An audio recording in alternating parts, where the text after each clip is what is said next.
ಮಿತ್ರರೇ, ಎಲ್ಲರೂ ಈಗ ಧ್ಯಾನಕ್ಕೆ ಕುಳಿತುಕೊಳ್ಳೋಣ. ಮೊದಲಿಗೆ ಕನ್ನಡಕ ಇದ್ರೆ ತೆಗೆದುಕೊಳ್ಳಿ, ಯಾಕೆಂದ್ರೆ ಕಣ್ಣು ಮುಚ್ಕೊಂಡಾಗ ಧ್ಯಾನ ಮಾಡ್ತಾ ಇರುವಾಗ ಕನ್ನಡ ಅವಶ್ಯಕತೆ ಇರೋದಿಲ್ಲ. ಚಾಪೆ ಮೇಲಾದ್ರೆ ಚಾಪೆ ಮೇಲೆ ಕುತ್ಕೊಳ್ರಿ, ಸಾಧ್ಯವಾಗಿಲ್ಲ ಅಂದ್ರೆ ಕುರ್ಚಿ ಮೇಲೆ ಅಥವಾ ಸೋಫಾ ಮೇಲೆ ಕುಳಿತುಕೊಳ್ಬಹುದು. ಕೈಗಳನ್ನ ಹೀಗೆ ಕ್ರಾಸ್ ಮಾಡಿ, ಎರಡು ಕಾಲುಗಳನ್ನ ಹೀಗೆ ಕ್ರಾಸ್ ಮಾಡಿ, ನಿಧಾನವಾಗಿ ಕಣ್ಣು ಮುಚ್ಚಿ ಉಸಿರಾಟದ ಮೇಲೆ ಗಮನ ಕೊಡುತ್ತಾ ಧ್ಯಾನ ಮಾಡೋಣ.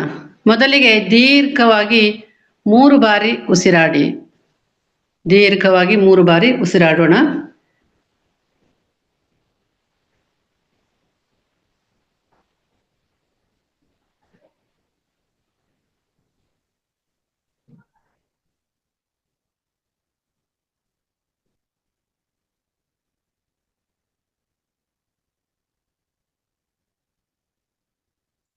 ಈಗ ಆನಾಪಾನಸತಿ ಧ್ಯಾನವನ್ನ ಆರಂಭಿಸೋಣ. ಎಲ್ಲರಿಗೂ ಗೊತ್ತಿರುವಂತ ಈ ವಿಷಯನೇ ಇದು. ನಮ್ಮ ಪ್ರಪಂಚಕ್ಕೆ ಆನಾಪಾನಸತಿ ಧ್ಯಾನವನ್ನ ಹೇಳಿಕೊಟ್ಟಂತವರು ಬ್ರಹ್ಮರ್ಷಿ ಪಿತಾಮಹ ಡಾಕ್ಟರ್ ಸುಭಾಷ್ ಪತ್ರಿಜಿಯವರು. ಆನ ಅಂದರೆ ಒಳಗೆ ಹೋಗುವಂತ ಉಸಿರು, ಅಪಾನ ಅಂದರೆ ಹೊರಗಡೆ ಹೋಗುವಂತ ಉಸಿರು. ಸತಿ ಅಂದರೆ ಸಹ ಅಂದ್ರೆ ಜೊತೆಗೆ ಇರುವುದು, ಅಂದರೆ ಉಸಿರಾಟದ ಜೊತೆಗೆ ಇರುವಂತಹದ್ದು. ಈ ಧ್ಯಾನವನ್ನು ನಾವು ಆರಂಭಿಸೋಣ. ಯಾವುದೇ ಜಪ ತಪ ಅಥವಾ ನಾಮಸ್ಮರಣೆ ಅವಶ್ಯಕತೆ ಇಲ್ಲ, ಯಾವುದೇ ಗೊಂದಲ ಇದೆ. ಸಹಜವಾಗಿ ಮಾತ್ರ ನೀವು ಉಸಿರಾಡ್ತಾ ಇರಿ.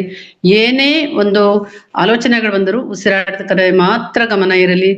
ನಿಧಾನವಾಗಿ ನಿಮ್ಮ ಸಹಜವಾಗಿ ಉಸಿರಾಡ್ತಾ ಇರಿ. ಯಾವುದೇ ನೋವು ಅಥವಾ ಏನೇ ಬಂದ್ರೂ ನೀವು ಉಸಿರಾಟದ ಮೇಲೆ ಗಮನ ಕೊಡಿ. ನೋವು ಬಂದ್ರೆ ಅದನ್ನ ಏನೋ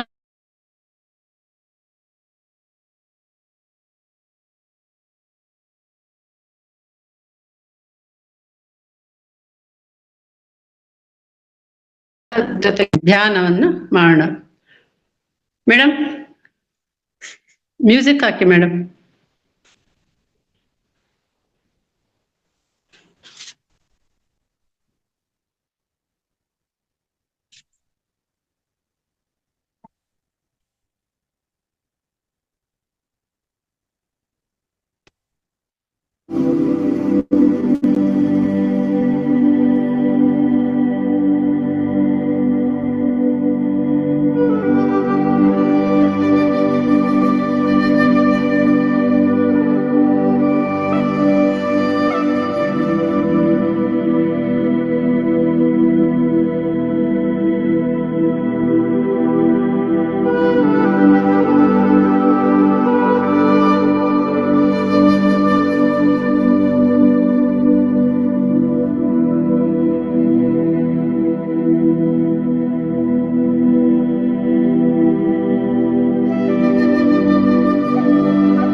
ಮಾಸ್ಟರ್, ಇನ್ನು 2 ನಿಮಿಷ.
ಸೆಕೆಂಡ್ಗಳು ಮಾಸ್ಟರ್.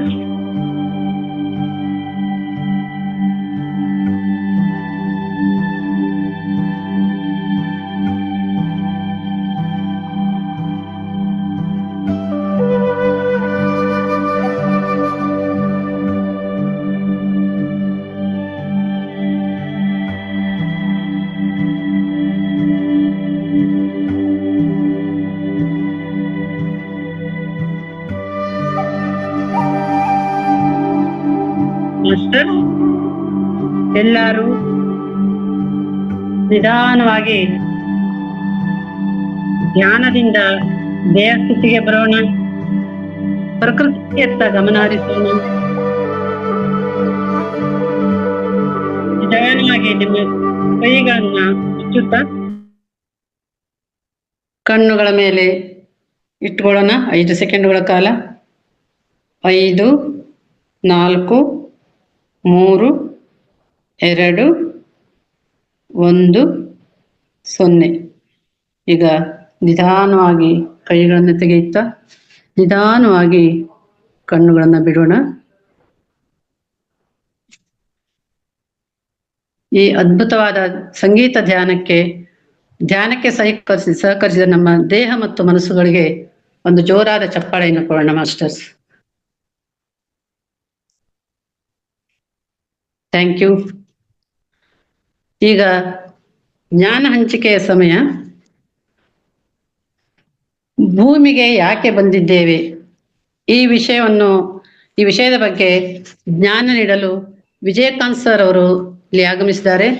ವಿಜಯಕಾಂತ್ ಸರ್, ನಿಮಗೆ ಈ ವೇದಿಕೆಗೆ ಹೃತ್ಪೂರ್ವಕ ಸ್ವಾಗತವನ್ನು ಕೋರುತ್ತೇನೆ ಸರ್. ಮೇಡಮ್ ಸರ್ ಇನ್ನೊಂದ್ ಸ್ವಲ್ಪ ಇನ್ನೂ ಜಾಯ್ನ್ ಆಗಿಲ್ಲ ಮೇಡಮ್. ಜಾಯ್ನ್ ಆಗ್ತಾರೆ ಇಲ್ಲಿವರೆಗೂ. ಅಲ್ಲ, ವಿಜಯಕಾಂತ್ ಸರ್ ಅಂತ ಇದೆ ಅಲ್ಲಿ. ಇದೆಯಾ? ವಿಜಯಕಾಂತ್ ಸರ್ ಅಂತ ಇದೆ ಕೋಸ್ಟ್.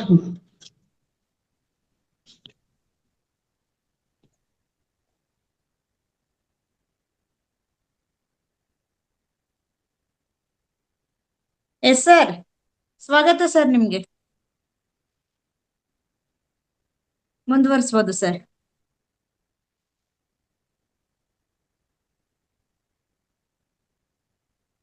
ಸರ್ ನಿಮ್ದು ಮ್ಯೂಟ್ ಕೋಸ್ಟ್ ಕೊಡಿ ವೀಣಾ ಮೇಡಮ್, ವಿಜಯಕಾಂತ್ ಸರ್ಗೆ.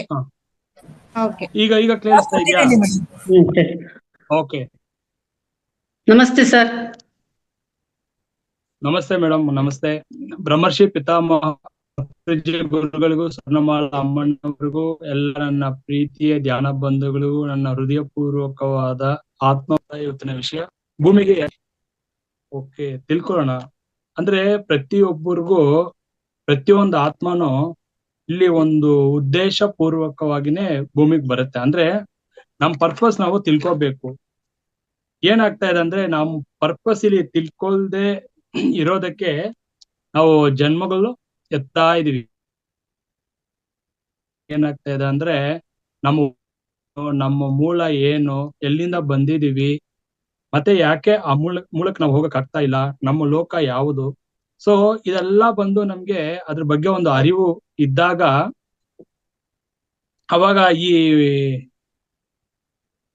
ಈ ಮನಸ್ಸು ಹೇಗೆ ಲೌಕಿಕವಾಗಿ ಓಡ್ತಾ ಇದೆಯಲ್ಲ, ಈ ಬಾಹ್ಯವಾಗಿ ಓಡ್ತಾ ಇರೋ ಮನಸ್ಸು ಆಗ ಅಂತರ್ಮುಖವಾಗಿ ಆಧ್ಯಾತ್ಮಿಕ ಕಡೆ ನಾವು ಅದನ್ನ ತಿರುಗಿಸ್ಬೇಕು. ಯಾವಾಗ ನಮ್ಮ ಈ ಮನಸ್ಸನ್ನು ಆಧ್ಯಾತ್ಮಿಕವಾಗಿ ತಿರುಗಿಸಿ ಅಂತರ್ಮುಖ ಮಾಡಿ ಅದಕ್ಕೆ ಸತ್ಯ ದರ್ಶನ ಮಾಡಿಸ್ತೀವೋ, ಸತ್ಯ ಅರ್ಥ ಮಾಡಿಸ್ತೀವೋ, ಅಲ್ಲಿವರೆಗೂ ನಮ್ಮನ್ನ ಏಮಾರಿಸ್ತಾ ಇರುತ್ತೆ ಮಾಸ್ಟರ್ಸ್. ಈ ಮನಸ್ಸು ಎಂಬುದು ಬಹಳ ಬಲಿಷ್ಠವಾದದ್ದು. ಯಾಕಪ್ಪ ಅಂದ್ರೆ ಅದು ಯಾವತ್ತೂ ಬಂದು ನಮ್ಮನ್ನ ಸತ್ಯ ತಿಳ್ಕೊಳಕ್ಕೆ ಬಿಡೋದೇ ಇಲ್ಲ. ಯಾಕಂದ್ರೆ ಅದಕ್ ಬೇಕಾಗಿರೋದು ನಮ್ಮನ್ನ ಯಾವತ್ತೂ ಬಂದು ಲೌಕಿಕ ವಿಷಯದಲ್ಲೇ ಬಂಧನಕ್ಕೆ ಒಳಗಾಗಬೇಕು. ನಾವು ಸತ್ಯ ತಿಳ್ಕೊಬಾರ್ದು. ಆ ಸತ್ಯ ಏನಂತ ತಿಳ್ಕೊಂಡ್ರೆ ಅದು ಬಲಹೀನ ಆಗ್ಬಿಡತ್ತೆ. ಸೊ ಅದಕ್ಕೆ ಆದಷ್ಟು ಆ ಮನಸ್ಸು ಬಂದು ನಮ್ಮನ್ನ ಮನಸ್ಸಿನ ಬಲೆಯಲ್ಲೇ ಸಿಕ್ಕಾಕ್ಸೋಕೆ ನೋಡ್ತಾ ಇರುತ್ತೆ. ಅದ್ರ ಬಲೆಯಲ್ಲೇ ನಾವು ಇರ್ಬೇಕು. ಅದ್ ಬಲೆಯಿಂದ ನಾವು ತಪ್ಪಿಸ್ಕೋಬಾರ್ದು ಅಂತ ಎಚ್ಚರ ವಹಿಸ್ತಾ ಇರುತ್ತೆ.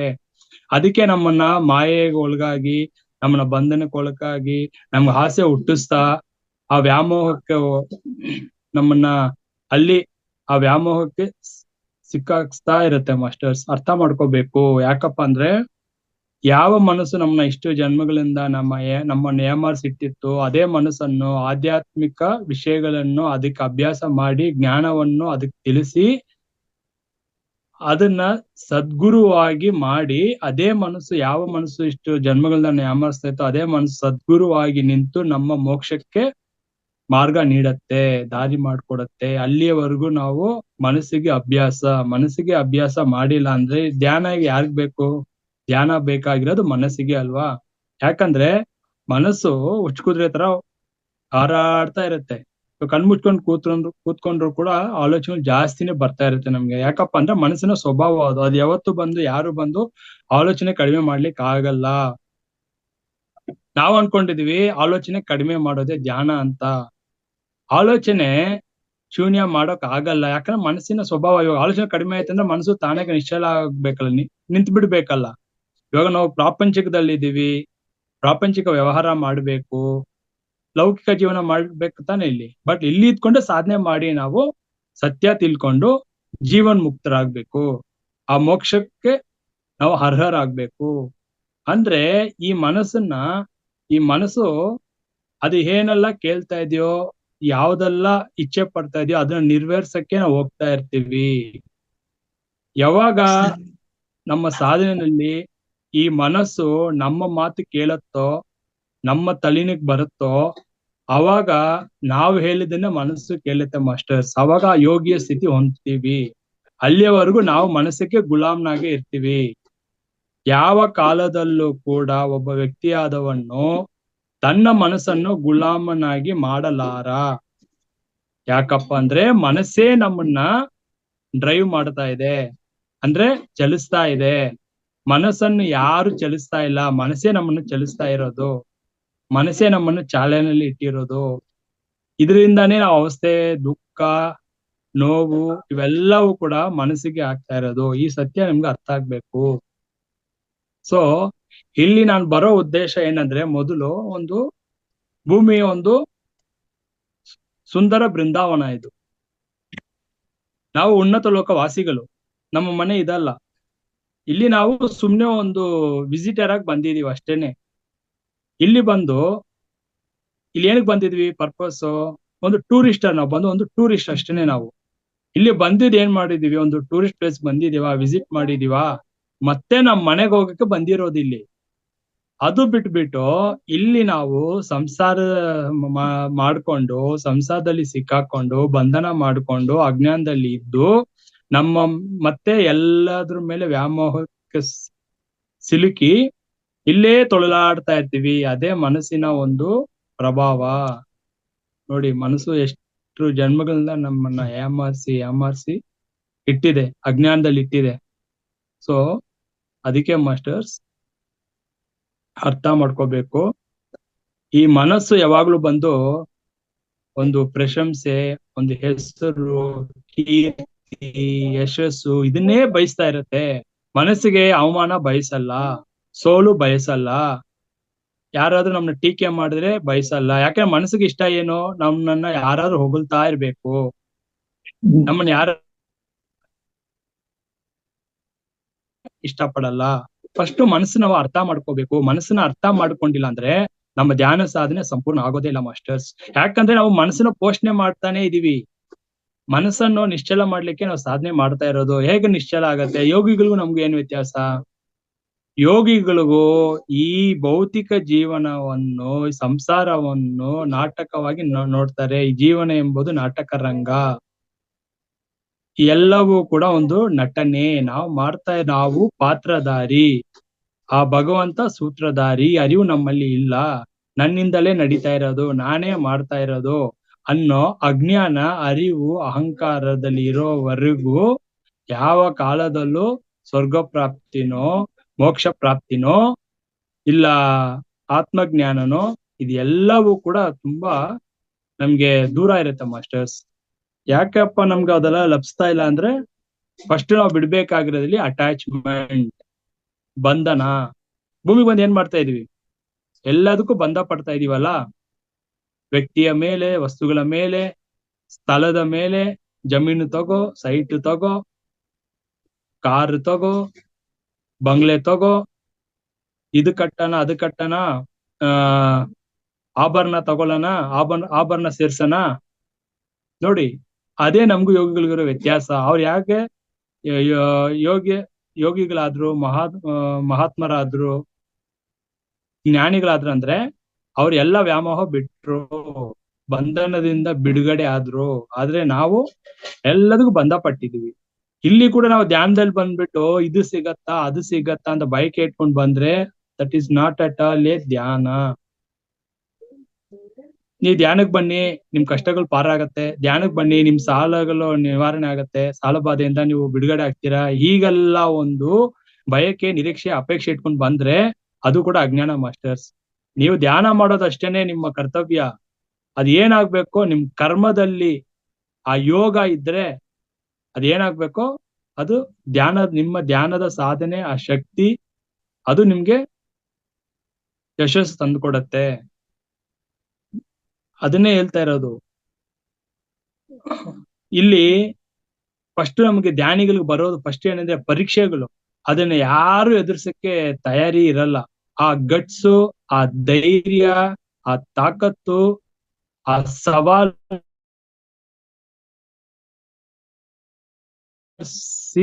ಅದನ್ನ ಮುಂದೆ ಹೋಗೋ ಸ್ಥಿತಿಯಲ್ಲಿ ನಾವ್ ಇರ್ಬೇಕು. ಕೆಲವರಿಗೆ ಧ್ಯಾನ ಮಾಡ್ತಾ ಮಾಡ್ತಾ ಪರೀಕ್ಷೆ ಜಾಸ್ತಿ ಇರುತ್ತೆ, ಅಂದ್ರೆ ಪ್ರಾಪಂಚಿಕ ವ್ಯವಹಾರದಲ್ಲಿ ಡೌನ್ ಆಗ್ತಾ ಇರ್ತಾರೆ. ಅದ್ ಯಾಕಪ್ಪ ಅಂದ್ರೆ ಅವ್ರ ಆತ್ಮ ಇಲ್ಲಿ ಬಂದಿರೋದು ಆ ಆತ್ಮದ ಪುರೋಗತಿಗೋಸ್ಕರ, ಪ್ರಗತಿಗೋಸ್ಕರ, ಆಧ್ಯಾತ್ಮಿಕದಲ್ಲಿ ಉನ್ನತ ಹಂತಕ್ಕೆ ಹೋಗಿ ಮೋಕ್ಷಕ್ಕೆ ಹೋಗ್ಲಿಕ್ಕೆ. ಅವಾಗ ಏನಾಗುತ್ತೆ, ಎಲ್ಲ ಬಿಡ್ಬೇಕಾಗತ್ತೆ. ನಾನ್ ಧ್ಯಾನ ಮಾಡಕ್ ಮುಂಚೆ ಎಲ್ಲ ಚೆನ್ನಾಗೇ ಇದೆ, ಎಲ್ಲ ಸಂಪತ್ತು ಎಲ್ಲ ಲಭಿಸ್ತಾ ಇತ್ತು. ಧ್ಯಾನಕ್ಕೆ ಬಂದಾಗ ಎಲ್ಲ ಕಲ್ಕೊಳ್ತಾ ಇದ್ದೀನಿ ಅಂದ್ರೆ ಅದು ಉನ್ನತ ಸ್ಥಿತಿ. ಅದು ಇಲ್ಲಿ ಕೂಡ ಪಡೆಯೋದಕ್ ಬರ್ತಾ ಇದೀವಿ ಅಂದ್ರೆ ದೊಡ್ಡ ಅಜ್ಞಾನ ಅದು. ಇಲ್ಲಿ ನಾವು ಧ್ಯಾನಕ್ಕೆ ಬಂದಿರೋದು ಏನೆಲ್ಲ ಹಿಡಿದು ಇಟ್ಕೊಂಡಿದೀವಲ್ಲ, ಕ್ರಮೇಣ ಬಿಡ್ಲಿಕ್ಕೆ ಬಂದಿರೋದಿಲ್ಲಿ. ನಾವು ಇಲ್ಲಿ ಎಲ್ಲ ಸಂಕಲ್ಪ ಮಾಡ್ಕೊಂಡು ಸಿದ್ಧಿಗಳಿಂದ ಹೋದ್ರೆ ಮುಕ್ತಿ ಮೋಕ್ಷ.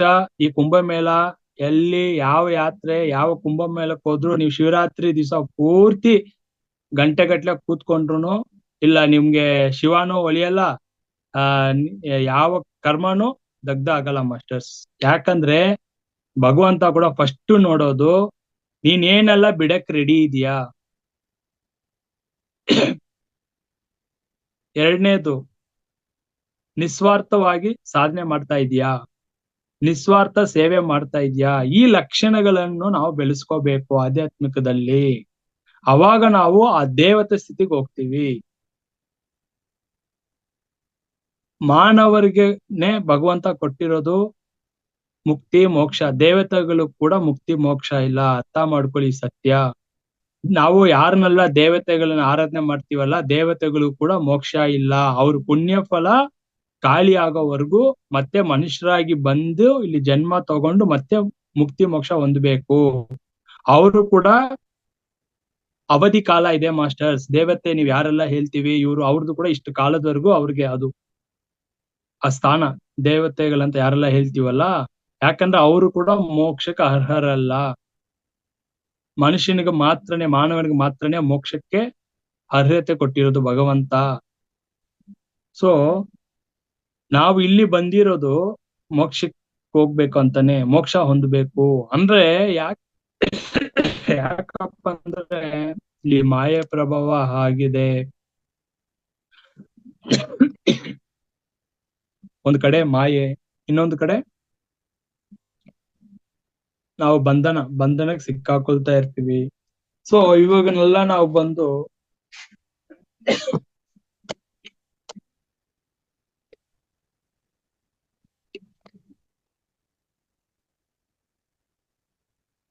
ಯಾವಾಗ ಈ ಮಾಯೆ, ನಾನು ಸಚ್ಚಿದಾನಂದ ಸ್ವರೂಪ, ನಾನು ಆತ್ಮ ಸ್ವರೂಪ, ಇಲ್ಲಿ ನಾನು ಬಂದಿರೋದು ಒಂದು ತಾತ್ಕಾಲಿಕವಾಗಿ ಪ್ರಯಾಣಿಕ, ನಾನು ಪಯಣಿಕ. ಅರಿವಿನಲ್ಲಿ ಇದ್ದಾಗ ನಾನು ಯಾರು ಎಂಬುದು, ನನ್ನ ಉದ್ದೇಶ ಅಂತ ನಮ್ಗೆ ಬೇಗ ಗೊತ್ತಾಗ್ಬಿಡುತ್ತೆ ಮಾಸ್ಟರ್ಸ್. ಆ ಅರಿವಿಲ್ಲದೆ ಇಲ್ಲೇ ನಾವು ಪ್ರಾಪಂಚಿಕ ವಿಷಯಗಳನ್ನೇ ಮಾತಾಡ್ಕೊಂಡು, ಲೌಕಿಕ ವ್ಯವಹಾರಗಳನ್ನೇ ಮಾಡ್ಕೊಂಡು, ಇಲ್ಲಿ ಎಲ್ಲ ಬಂಧನಕ್ಕೂ ಬಂದು ಬಳಗರು, ಅವರು ಎಲ್ರ ಜೊತೆನೂ ನಾವು ಗುಂಪು ಕಟ್ಕೊಂಡೆ ಸಮಯ ಕಳೀತಾ ಇದ್ರೆ ಯಾವ್ದು ಮೋಕ್ಷ, ಯಾವ ಗುರುವಿಂದಾನು ಮೋಕ್ಷ ಕೊಡ್ಲಿಕ್ಕೆ ಆಗಲ್ಲ. ಇದು ಅರ್ಥ ಮಾಡ್ಕೋಬೇಕು. ಅದಕ್ಕೆ ಬುದ್ಧ ಭಗವಾನರಾಗಿರ್ಬೋದು, ಭಗವದ್ಗೀತೆಯಲ್ಲಿ ಹೇಳಿರ್ಬೋದು, ಬುದ್ಧ ಭಗವಾನ್ರು ಅಪೋ ದೀಪೋ ಭವ, ನಿನ್ನ ಬೆಳಕನ್ನು ನೀನೇ ನೋಡ್ಬೇಕು, ನಿನಗ್ ನೀನೇ ಬೆಳಕಾಗಬೇಕು. ಯಾರು ಬಂದು ನಿನ್ಗೆ ಜ್ಞಾನ ಕೊಡ್ಲಿಕ್ ಆಗಲ್ಲ, ನಿನ್ನ ಬೆಳಕನ್ನು ತೋರ್ಸಕ್ಕಾಗಲ್ಲ. ಮಾರ್ಗದರ್ಶನ ನೀಡ್ಬೋದು, ಗುರು ಆದವ್ರು ನಿನ್ಗೆ ಮಾರ್ಗದರ್ಶನ ನೀಡ್ಬೋದು ಅಷ್ಟೇನೆ. ಇವಾಗ ಕುದುರೆ ನೀರು ಕುಡಿಬೇಕಂದ್ರೆ ಕೆರೆವರೆಗೂ ಕರ್ಕೊಂಡು ಹೋಗ್ಬೋದು, ಬಟ್ ಕುದುರೆನೇ ನೀರ್ ಕುಡಿಬೇಕು. ನೀರ್ ಕುಡ್ಸಕ್ಕಾಗತ್ತ ಕುದುರೆಗ ಕುಡಿ ಅಂತ? ಅಲ್ಲಿವರೆಗೂ ಕೆಲಸ. ಹಾಗಾಗಿ ನಮ್ಮ ಒಂದು ಶ್ರದ್ಧೆ, ನಮ್ಮ ಒಂದು ಸಾಧನೆ ನಾವೇ ಬೆಳೆಸ್ಕೋಬೇಕು ಜ್ಞಾನವನ್ನು. ಅದಕ್ಕೆ ಇಲ್ಲಿ ನಾನ್ ಯಾರು, ಏನಕ್ ಬಂದಿದ್ದೀನಿ, ಈ ಪ್ರಶ್ನೆ ನನ್ನೊಳಗಡೆಯಿಂದ ಬಂದಾಗ ಮಾತ್ರನೇ ಆ ಅರಿವು ಜ್ಞಾನ ಲಭಿಸೋದು ಮಾಸ್ಟರ್ಸ್. ಎಲ್ಲಿಯವರೆಗೂ ನಾನು ಯಾರು ಎಂಬ ಅರಿವು ಮೂಡಲ್ವೋ ಅಲ್ಲಿವರೆಗೂ ನಾವು ಮೂಢರಾಗೇ ಇರ್ತೀವಿ, ಮೂರ್ಖರಾಗೇ ಇರ್ತೀವಿ. ಹೇಗೆ ಒಂದು ಕಲ್ಯಾಣಿನಲ್ಲಿ ನೋಡಿ, ಆ ಕಲ್ಯಾಣಿನಲ್ಲಿ ಸುಮಾರು ವರ್ಷ ನಂತರ ಪಾಚಿ ಕಟ್ಕೊಂಡಿರುತ್ತೆ. ಯಾರು ಆ ಕಡೆ ಹೋಗದೆ ಆ ನೀರ್ ಬಳಸ್ತಾ ಇದ್ರೆ ಏನಾಗುತ್ತೆ, ಪಾಚಿ ಕಟ್ಕೊಂಡಿರುತ್ತಲ್ವಾ. ಅಂದ್ರೆ ಪಾಚಿ ಕಟ್ಕೊಂಡಿದ್ ಮಾತ್ರಕ್ಕೆ ನೀರಿಲ್ಲ ಅಂತ ಅರ್ಥನಾ? ನೀರಿದೆ, ಆ ನೀರನ್ನು ಮುಚ್ಚಾಕಿರೋದು ಯಾವುದು? ಆ ಪಾಚಿ ಅಲ್ವಾ. ಹಾಗೆಯೇ ಕೂಡ ನನ್ನ ಸ್ವರೂಪ, ನಾನು ಯಾರು ಎಂಬುದನ್ನು ಮುಚ್ಚಾಕಿರೋದು ಯಾವುದು? ನನ್ನ ಅಂತಃಕರಣಗಳು, ನನ್ನ ಮನಸ್ಸು, ನನ್ನ ಹರ್ಷಡ್ ವರ್ಗಗಳು. ಇವೆಲ್ಲವೂ ಕೂಡ ಆ ಸತ್ಯವನ್ನು ತಿಳಿಯದ ಹಾಗೆ ನನ್ನನ್ನ ಮುಚ್ಚಿಟ್ಟಿರೋದು. ಯಾವಾಗ ನನ್ನ ಹರ್ಷಡ್ ವರ್ಗಗಳು ಕಾಮ, ಕ್ರೋಧ, ಲೋಭ, ಮೋಹ, ಮದ, ಮತ್ಸರ ಇದೆಲ್ಲ ಚೆಕ್ ಮಾಡ್ಕೋಬೇಕು. ಇದರಲ್ಲಿ ಯಾವ್ದು ಅತಿಯಾಗಿದೆ ನನ್ನಲ್ಲಿ, ಯಾವುದನ್ನು ಸಮತೋಲನ ಮಾಡ್ಬೇಕು, ಬ್ಯಾಲೆನ್ಸ್ ಮಾಡ್ಬೇಕು. ಈ ಹರ್ಷಡ್ ವರ್ಗಗಳ ಬಗ್ಗೆ ಅರಿವು ಇಲ್ಲದೆ ನಾನು ಏನೇ ಮಾಡಿದ್ರು ಕೂಡ ಅನರ್ಥ. ಹರ್ಷಡ್ ವರ್ಗಗಳು ನಿಯಂತ್ರಿಸುವುದು ಹೇಗೆ, ಅದ್ರ ಬಗ್ಗೆ ತಿಳ್ಕೋಬೇಕು. ಕಾಮವನ್ನು ಜಯಿಸುವುದು ಹೇಗೆ, ಕ್ರೋಧವನ್ನು ಜಯಿಸುವುದು ಹೇಗೆ, ಲೋಭವನ್ನು ಜಯಿಸುವುದು ಹೇಗೆ, ಮೋಹವನ್ನು ಜಯಿಸುವುದು ಹೇಗೆ, ಮತ್ಸರವನ್ನು ಜಯಿಸುವುದು ಹೇಗೆ, ಈ ಮದವನ್ನು ಜಯಿಸುವುದು ಹೇಗೆ. ಈ 6 ಹರ್ಷಡ್ ವರ್ಗಗಳನ್ನು ಯಾರು ಜಯಿಸಿದಾರೋ ಅವನೇ ಯೋಗಿ. ಇದ್ರಲ್ಲೇ ನಾವು ಫೇಲ್ ಆಗ್ತಾ ಇರ್ತೀವಿ, ಇದ್ರಲ್ಲೇ ಸಿಕ್ಕಾಕೊಳ್ತಾ ಇರ್ತೀವಿ, ಯಾವ್ದ್ರಲ್ಲಾದ್ರೂ ಒಂದ್ರಲ್ಲಿ. ಇದಕ್ಕೆ ಎಷ್ಟೋ ಜನ್ಮಗಳು ಬೇಕಾಗತ್ತೆ. ಈ ಸತ್ಯ ಇಷ್ಟಿದೆ ನೋಡಿ. ಹರ್ಷಡ್ ವರ್ಗಗಳು, ಅಂತಃಕರಣಗಳು, ಚಿತ್ತ, ಬುದ್ಧಿ, ಮನಸ್ಸು, ಅಹಂಕಾರ, ಈ ನಮ್ಮ ದೇಹ ಚಲನೆ ಆಗ್ತಾ ಇರೋದೇ 4ರಲ್ಲೇ. ಈ 4ರಲ್ಲೇ ಸಿಕ್ಕಾಕೊಂಡಿದ್ವಿ. ಮನಸ್ಸು ಒಂದ್ ಹೇಳುತ್ತೆ, ಬುದ್ಧಿ ಒಂದ್ ವ್ಯವಹಾರ ಮಾಡುತ್ತೆ, ಅಹಂಕಾರ ಒಂದ್ ಹೇಳುತ್ತೆ. ಸೊ ಇದ್ರ ಬಗ್ಗೆ ಎಲ್ಲ ಇಷ್ಟು ಸಾಕಷ್ಟು ಜ್ಞಾನ ತಿಳ್ಕೋಬೇಕು. ಯಾವ ಭಕ್ತಿಯಿಂದನೋ, ಯಾವ ಪೂಜೆಯಿಂದನೋ, ಯಾವ ಮೂರ್ತಿಯ ಆರಾಧನೆಯಿಂದನೋ, ಇಲ್ಲ ಯಾವ ಪುಣ್ಯಕ್ಷೇತ್ರ, ಯಾವ ಕುಂಭಮೇಳ ಹೋಗಿನೋ, ಯಾವ ಯಾತ್ರೆಯಿಂದನೋ ಮೋಕ್ಷ ಮುಕ್ತಿ ಇಲ್ಲ ಮಾಸ್ಟರ್ಸ್. ಹೋದ್ರೆ ನಿಮ್ ಮನ್ಸಿಗೆ ಒಂದ್ ಸಮಾಧಾನ ಅಷ್ಟೇನೆ. ಎಲ್ರು ಕುಂಭಮೇಳ ಅಂತ ಅದ್ ಭರ್ಜರಿಯಾಗಿ ಹೋಗ್ತಾ ಇದಾರೆ. ಅದ್ ಏನಕ್ಕೆ ಹೋಗ್ತಾರಂತ ಗೊತ್ತಿಲ್ಲ, ಆ ಅಜ್ಞಾನದಲ್ಲಿ ಹೋಗ್ತಾ ಇದಾರೆ. ಏನಂದ್ರೆ ಅದೊಂದು ಪ್ಯಾಷನ್, ಕುಂಭಮೇಳಕ್ಕೆ ಏನೋ ಇಲ್ಲಿ ಅದ್ಭುತ ಅಂತ.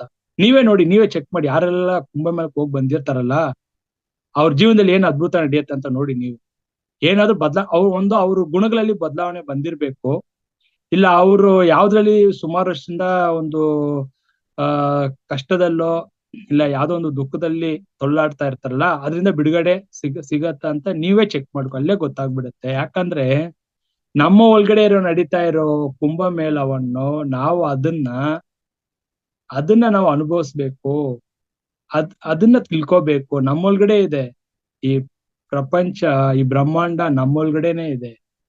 ನಮ್ಮೊಳಗಡೆ ಗಂಗೆ ಇದೆ, ನಮ್ಮಲ್ಲೇ ತ್ರಿವೇಣಿ ಸಂಗಮ ನಡೀತಾ ಇದೆ, ಪ್ರತಿನಿತ್ಯ ನಡೀತಾ ಇದೆ.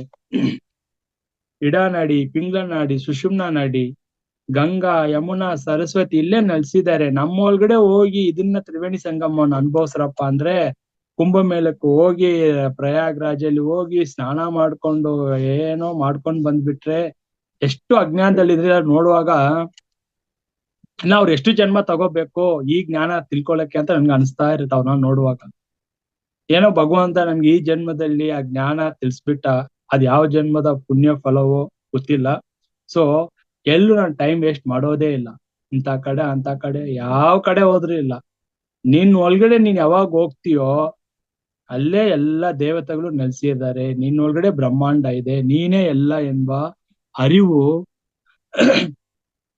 ನಮ್ಮಲ್ಲಿ ಗಟ್ಸತ್ತೆ ಮಾಸ್ಟರ್ಸ್. ಅದನ್ನೇ ಹೇಳ್ತಾ ಇರೋದು. ನನ್ ಯಾರಾದ್ರೂ ಬಂದು ನಾನು ಮಂಡಲ ಧ್ಯಾನ ಇಷ್ಟು ವರ್ಷ ಸಾಧನೆ ಮಾಡಿ, ಓಕೆ ಗ್ರೇಟ್ ಅದು. ಬಟ್ ಏನೇ ಮಾಡಿದ್ರು ಜ್ಞಾನದಿಂದ ಮಾಡಿ. ಜ್ಞಾನವಿಲ್ಲದೆ ಯಾವ್ದು ಮಾಡಿದ್ರು ಕೂಡ ಅನರ್ಥ. ಅದಕ್ಕೆ ಸತ್ಸಂಗ ಯಾಕೆ ನಮ್ಮ ಮಹಾತಾಟಿ ಫೌಂಡೇಶನ್ ಅಲ್ಲಿ ಸತ್ಸಂಗ ಕ್ಲಾಸ್ ಕೊಡ್ತಾ ಇದಾರೆ? ಯಾಕಂದ್ರೆ ಜ್ಞಾನದಿಂದಲೇ ಮೋಕ್ಷ ಮುಕ್ತಿ. ಧ್ಯಾನದಿಂದ ಮುಕ್ತಿ ಅಂತ ಯಾವತ್ತೂ ಹೇಳಿಲ್ಲ, ಜ್ಞಾನದಿಂದಲೇ ಮುಕ್ತಿ. ಸೊ ಅಲ್ಲಿವರೆಗೂ ಜ್ಞಾನ ಬೆಳೆಸ್ಕೋಬೇಕು.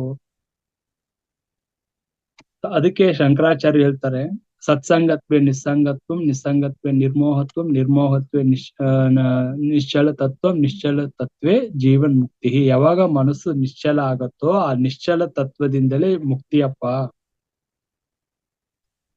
ನಾವು ಯಾವ ಯಾತ್ರೆ, ಯಾವ ದೇವಸ್ಥಾನಕ್ಕೂ ಹೋಗೋದ್ರಿಂದನೋ, ಯಾವ ಯಾತ್ರೆ ಮಾಡಿದ್ರು, ಯಾವ ಹೋಮ ಹವನ ಪೂಜೆ ಯಜ್ಞ ಏನ್ ಮಾಡಿದ್ರು ಇಲ್ಲ, ಉಪವಾಸ ವ್ರತ ನೋಡಿ, ಶಿವರಾತ್ರಿ ಬಂತಂದ್ರೆ ಜಾಗರಣೆ ಇರ್ಬೇಕು, ಉಪವಾಸ. ನಾನು ನೋಡ್ತಾ ಇರ್ತೀನಿ ಇವ್ರು ಯಾಕೆ ಉಪವಾಸ ಮಾಡ್ತಾರೆ ಅಂತ, ಏನ್ ದೊಡ್ಡ ಅಜ್ಞಾನ ಅಂತ ನೋಡ್ತಾ ಇರ್ತೀನಿ. ಏನ್ ಮಾಡ್ಬೇಕು ಶಿವರಾತ್ರಿ ದಿವಸನೂ ಗೊತ್ತಿಲ್ಲ. ಸುಮ್ನೆ ಅವ್ರದ್ದು ಏನೋ ಜಾಗರಣೆ ಮಾಡ್ಬಿಟ್ರೆ ಏನಾಗ್ಬಿಡತ್ತೆ. ಎಷ್ಟೋ ವರ್ಷ ಮಾಡ್ತಾನೆ ಇರ್ತಾರೆ, ಬಟ್ ಅವ್ರ ಜೀವನದಲ್ಲಿ ಎಲ್ಲಿ ನಿಂತಿದ್ರೋ ಅಲ್ಲೇ ನಿಂತಿರ್ತಾರೆ. ಗೊತ್ತಿಲ್ಲ ಅವ್ರಿಗೆ. ಯಾಕಂದ್ರೆ ಅವ್ರಿಗೆ ಸರಿಯಾದ ಜ್ಞಾನ ತಿಳಿಸಿ ಅದನ್ನ ಸರಿಯಾದ ಮಾರ್ಗದರ್ಶನ ನೀಡೋ ಅವ್ರಿಗೆ ಸಿಗ್ಲಿಲ್ಲ. ಪಾಪ ಅವ್ರು ಹೇಗ ರೂಢಿಸ್ಕೊಂಡ್ ಬಂದಿದಾರೋ ಸೊ ಹಾಗೆ ಅವರು ಬಂದ್ಬಿಟ್ಟಿದ್ದಾರೆ. ಯಾಕಂದ್ರೆ ಸರಿಯಾದ ಜ್ಞಾನ ಸಿಕ್ಕಿದಾಗ ಅವ್ರು ಅಲ್ಲಿ ಸರಿ ಮಾಡ್ಕೊಳ್ತಾರೆ ತನ್ನನ್ನ. ಈಗ ವಿಜಯಕಾಂತ್ ಕೂಡ ಸುಮಾರು ವರ್ಷದಿಂದ ಹಿಂಗೆ ಇದ್ದ ಅಲ್ವಾ. ಯಾರ್ಯಾರು ಹೆಂಗೆ ನಮ್ಮ ಒಂದು ಪೂರ್ವಜರು ಹೇಗೆ ಹೇಳ್ಕೊಟ್ರು ಹಂಗೆ ನಾವು ನಡ್ಕೊಂಡ್ ಬಂದ್ವಿ.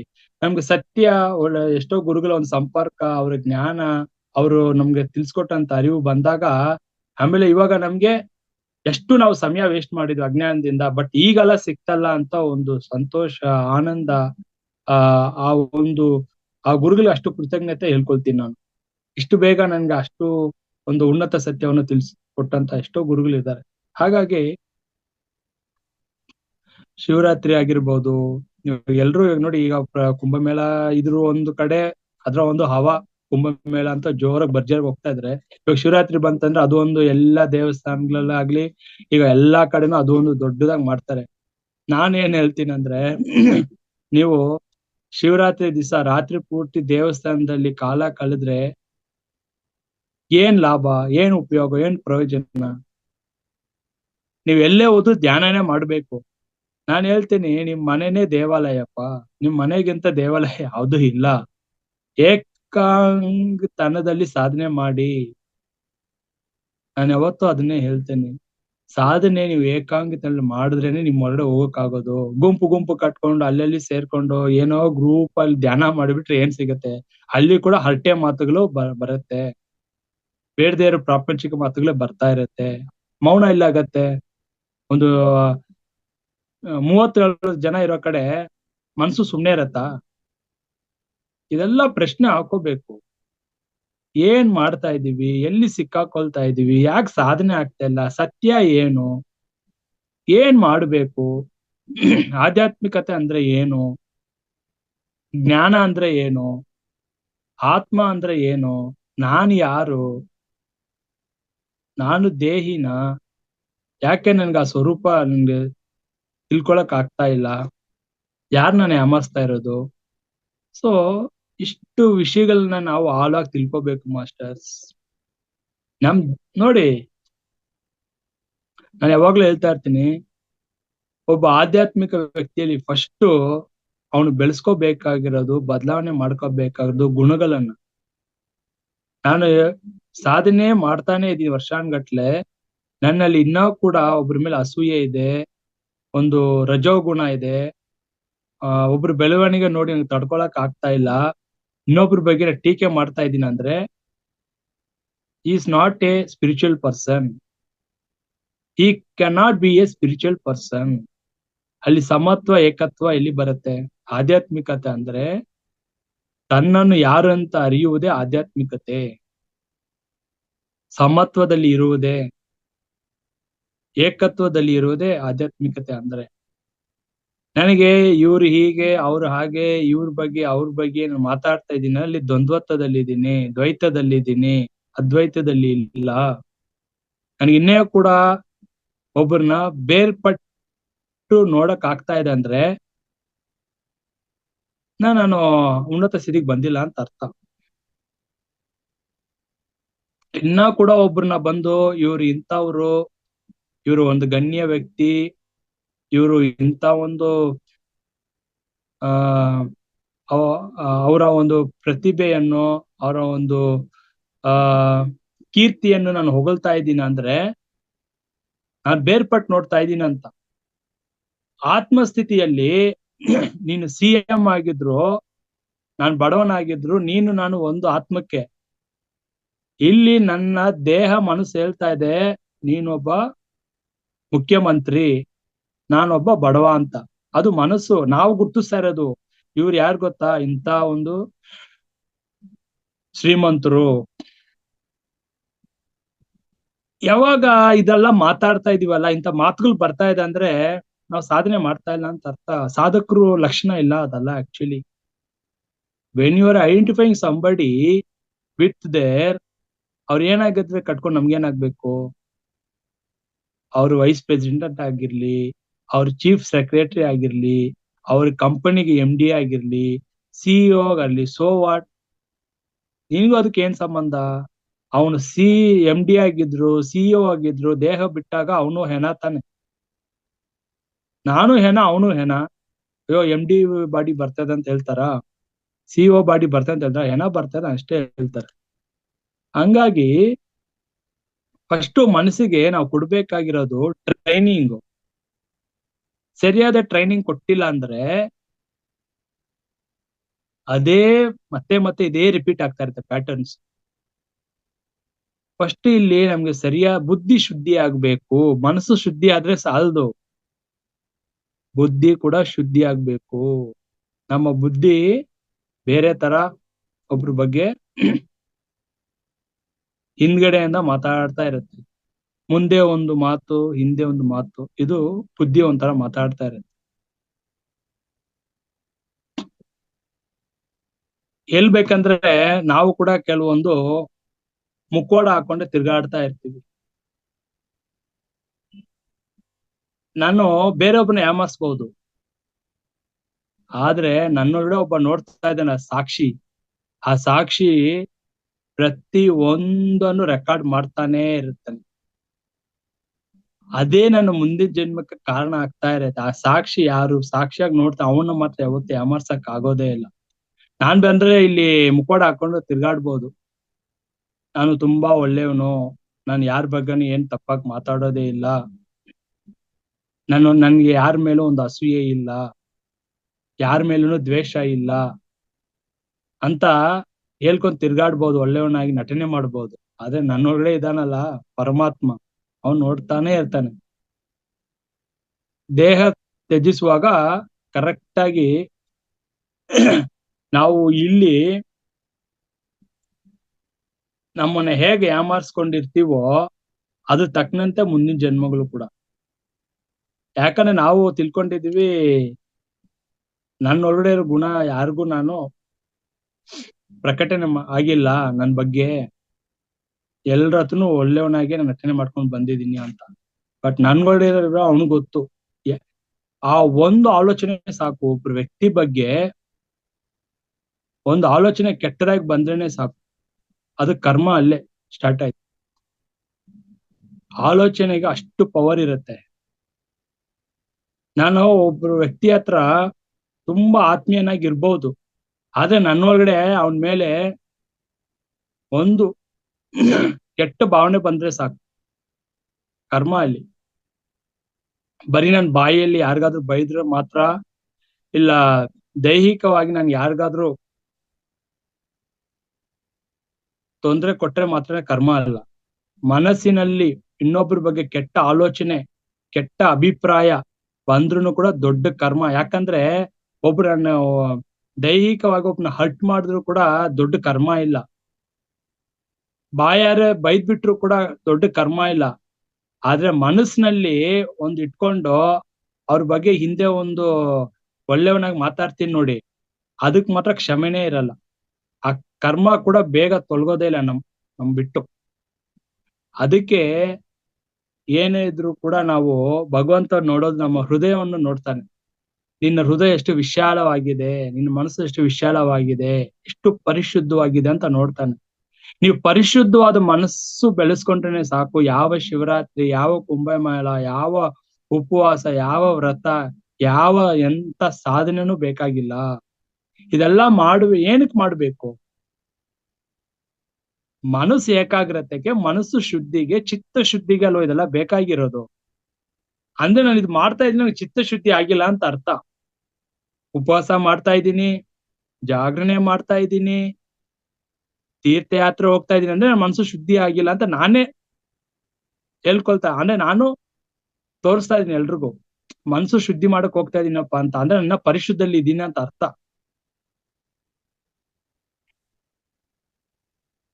ಮನಸ್ಸು ಪರಿಶುದ್ಧವಾಗಿದ್ದರೆ ಯಾವ ಮಂತ್ರ ಜಪನೂ ಬೇಕಾಗಿಲ್ಲ, ಯಾವ ತೀರ್ಥಯಾತ್ರೆನೂ ಬೇಕಾಗಿಲ್ಲ, ಯಾವ ವ್ರತನೂ ಬೇಕಾಗಿಲ್ಲ. ಮಾಸ್ಟರ್ಸ್, ನಿಮ್ಗೆ ಇಷ್ಟವಾದ ಭಗವಂತ ನಾಮ ಹೇಳ್ಕೊಬೇಕಾ, ಹೇಳ್ಕೊಳ್ಳಿ.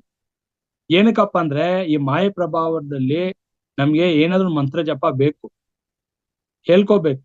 ಅದ್ ಏನಾಗತ್ತಂದ್ರೆ ಮನ್ಸನ್ನ ಸುಮ್ನೆ ಆಚೆ ಹೋಗಿ ತಿರ್ಗಾಡ್ತಾ ಇರತ್ತಲ್ಲ, ವ್ಯವಹಾರ ಮಾಡ್ತಾ ಇರತ್ತಲ್ಲ, ಅಟ್ಲೀಸ್ಟ್ ಭಗವನ್ ಮೇಲಾದ್ರೂ ಮನ್ಸು ಹೋಗ್ಲಿ ಅಂತ ಅದಕ್ಕೆ ಭಗವನ್ ನಾಮ ಸ್ಮರಣೆ, ಕೀರ್ತನೆ ಇಟ್ಟಿರೋದು.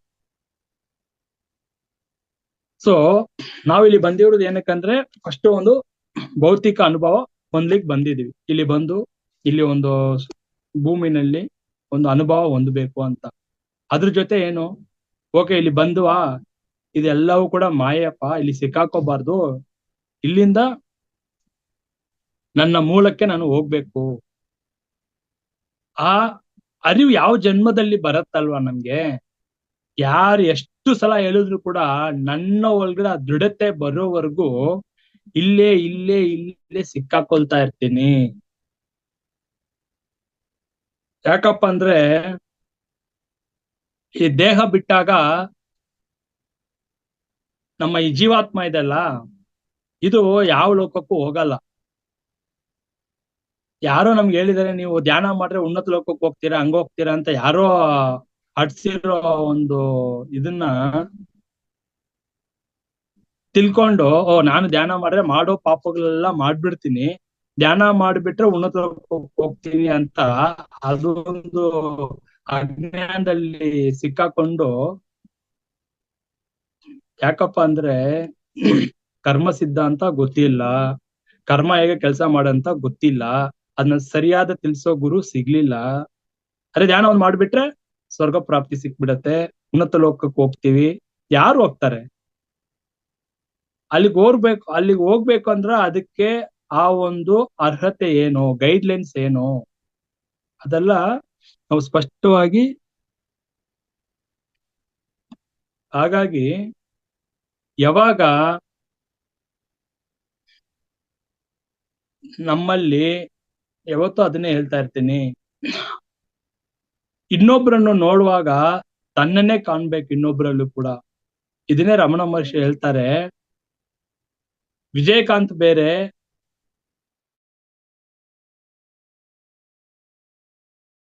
ಅವ್ರು ಬೇರೆ ಅಂತ ಗುರುತಿಸ್ತಾ ಇದೀನಂತೆ. ಅಂದ್ರೆ ನನ್ಗಿನ್ನ ಆತ್ಮಸ್ಥಿತಿ ನಾನು ಬಂದಿಲ್ಲ ಅಂತ ಅರ್ಥ. ಇವಾಗ ನನ್ನ ಎದುರಿಗೆ ಎಂತ ಒಂದು ದೊಡ್ಡ ಒಂದು ಮಹಾಗುರು, ಸದ್ಗುರು ಬಂದ್ರು ಕೂಡ ನಾನು ಅವ್ರು ಗುರು ಅಂತ ಗುರುತಿಸ್ತಾ ಇದ್ದೀನಿ ಅಂದ್ರೆ ಅದು ದೊಡ್ಡ ಅಜ್ಞಾನ. ಅದು ಯಾಕೆ? ಅವರಲ್ಲಿರೋ ಪರಮಾತ್ಮನೇ, ನಾನು ಪರಮಾತ್ಮನೇ, ನನ್ನಲ್ಲಿ ಮನಸ್ಸು ಹೇಳ್ತಾ ಇದೆ ಇವರು ದೊಡ್ಡ ಗುರು, ಇವರು ಮಹಾತ್ಮರು, ಇವರು ಹಾಗೆ ಹೀಗೆ ಅಂತ. ಅರೆ ಯಾವಾಗ ನನಗೆ ನೀವು ಬೇರೆಲ್ಲ ನಾನ್ ಬೇರೆಲ್ಲಪ್ಪ, ನಾವೆಲ್ಲರೂ ಒಂದೇನೆ, ನೀನು ಪರಮಾತ್ಮನೇ ನಾನು ಪರಮಾತ್ಮನೇ, ಆ ಅರಿವು ಬಂದಾಗ ನಾವ್ ಯಾರ ಕಾಲ್ಗೂ ಬೀಳಲ್ಲ, ಯಾರನ್ನು ನಾವು ಆರಾಧನೆ ಮಾಡಲ್ಲ. ಎಲ್ಲಿವರೆಗೂ ಮಾಡ್ತೀವಿ? ನಾನು ಯಾರು ಅಂತ ತಿಳ್ಕೊಳ್ದೆ ಇರೋವರೆಗೂ ಇದನ್ನೆಲ್ಲ ಮಾಡ್ತಾ ಇರ್ತೀವಿ. ಅದಕ್ಕೆ ಪತ್ರಿಜಿ ಗುರುಗಳು ಯಾರ ಕಾಲ್ಗೂ ಬೀಳ್ಬೇಡಿ, ಮೈ ಡಿಯರ್ ಗಾಡ್ಸ್. ಏನಕ್ಕೆ ಮೈ ಡಿಯರ್ ಗಾಡ್ಸ್ ಅಂತ ಹೇಳಿದ್ರು ಅವರು? ಏನಕ್ಕೆ ಅಹಂ ಬ್ರಹ್ಮಾಸ್ಮಿ ಅಂತ ಹೇಳಿದ್ರು? ಯಾಕಪ್ಪ ಅಂದ್ರೆ ನಮ್ಮೊಳಗಡೆ ಇದೆ ಭಗವಂತರಪ್ಪ. ಒಂದು ಭಗವಂತ ಹೋಗಿ ಇನ್ನೊಬ್ರು ಭಗವಂತನ ಕಾಲ್ ಬೀಳ್ತಾನ? ಹೇಳಿ, ಎಲ್ರಲ್ಲೂ ಇದ್ದಾರೆ, ನಾವು ತಿಳ್ಕೊಳ್ತಾ ಇಲ್ಲ, ಅಜ್ಞಾನದಲ್ಲಿ ಇದೀವಿ. ಈ ಮನಸ್ಸು ಹೇಳ್ತಾ ಇದೆ ನೀನ್ ಬೇರೆ ನಾನ್ ಬೇರೆ, ನಿನ್ನ ಸ್ಥಿತಿ ಬೇರೆ ನನ್ನ ಸ್ಥಿತಿ ಬೇರೆ, ನಿನ್ನ ಅಂತಸ್ತು ಬೇರೆ ನನ್ನ ಅಂತಸ್ತು ಬೇರೆ, ಇದನ್ನೆಲ್ಲ ಮಾಡ್ಕೊಳ್ತಾ ಇರೋದು ಮನಸ್ಸು.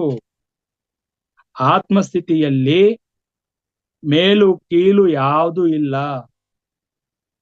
ದೊಡ್ಡವರು ಚಿಕ್ಕವರು ಸಣ್ಣವರು ಅಂತ ಯಾವುದೂ ಇಲ್ಲ, ಪಾಪ ಪುಣ್ಯ ಎಂಬುದು ಪ್ರಕೃತಿನಲ್ಲಿ ಇಲ್ಲ. ಅರ್ಥ ಮಾಡ್ಕೊಳ್ಳಿ, ಉನ್ನತ ಸತ್ಯಗಳನ್ನ ಅರ್ಥ ಮಾಡಿ. ಒಳ್ಳೇದು ಕೆಟ್ಟದು ಎಂಬುದು ಇಲ್ಲ ಪ್ರಕೃತಿನಲ್ಲಿ. 100 ಕೊಲೆ ಮಾಡಿದವನು ಕೂಡ ಪ್ರಕೃತಿ ಆಶ್ರಯ ಕೊಡ್ತಾ ಇದೆ.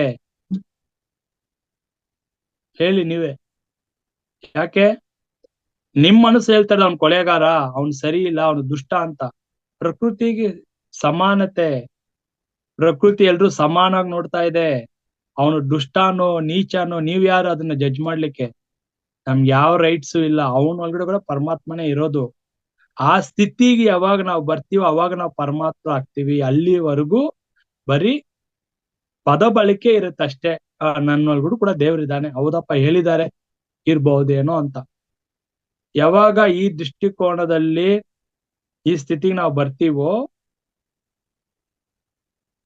ಅವ್ರು ಏನ್ ಮಾಡ್ತಾರೋ ಅವ್ರ ಪ್ರಕೃತಿ ಒಂದು ಕಾನೂನು ಏನಿದೆಯೋ ಅದ್ರ ಪರವಾಗಿ ಅವ್ರ ಜೀವನ.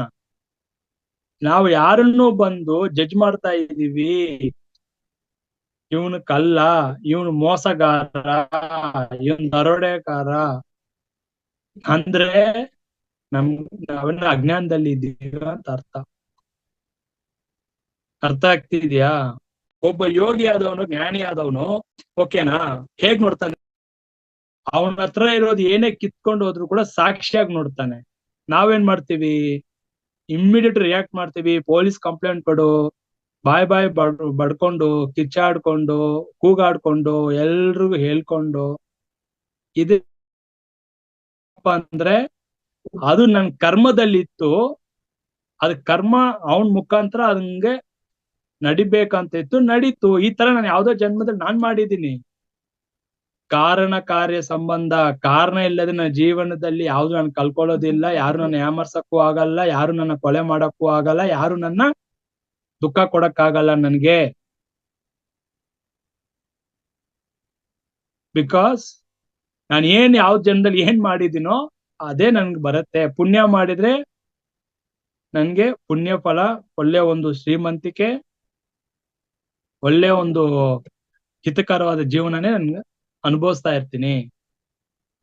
ನಾನು ಒಬ್ರಿಗೆ ಮೋಸ ಮಾಡಿದ್ರೆ ಈ ಜನ್ಮದಲ್ಲಿ ಬೇರೆ ಒಬ್ಬ ವ್ಯಕ್ತಿಯಿಂದ ನಾನ್ ಮೋಸ ಹೋಗ್ತೀನಿ. ಅದನ್ನೇ ಹೇಳ್ತಾ ಇರೋದು, ಜ್ಞಾನ ಇರ್ಬೇಕು. ಯಾವಾಗ ನಲ್ಲಿ ದುಃಖ ಇದೆ ಅಂದ್ರೆ ಅವ ಆಧ್ಯಾತ್ಮಿಕ ವ್ಯಕ್ತಿ ಇಲ್ಲ ಅಂತ ಅರ್ಥ. ದುಃಖ ಯಾರಿಗಾಗ್ತಾ ಇರೋದು? ಯಾರಿಗ್ ದುಃಖ ಆಗ್ತಾ ಇರೋದು ಹೇಳಿ ನೋಡೋಣ. ದುಃಖ ಯಾರಿಗಾಗ್ತಾ ಇರೋದು? ದುಃಖ ಯಾರಿಗಾಗ್ತಾ ಇರೋದು? ತಪ್ಪುಗಳನ್ನ ಮಾಡಿದವರಿಗೆ ಸರ್.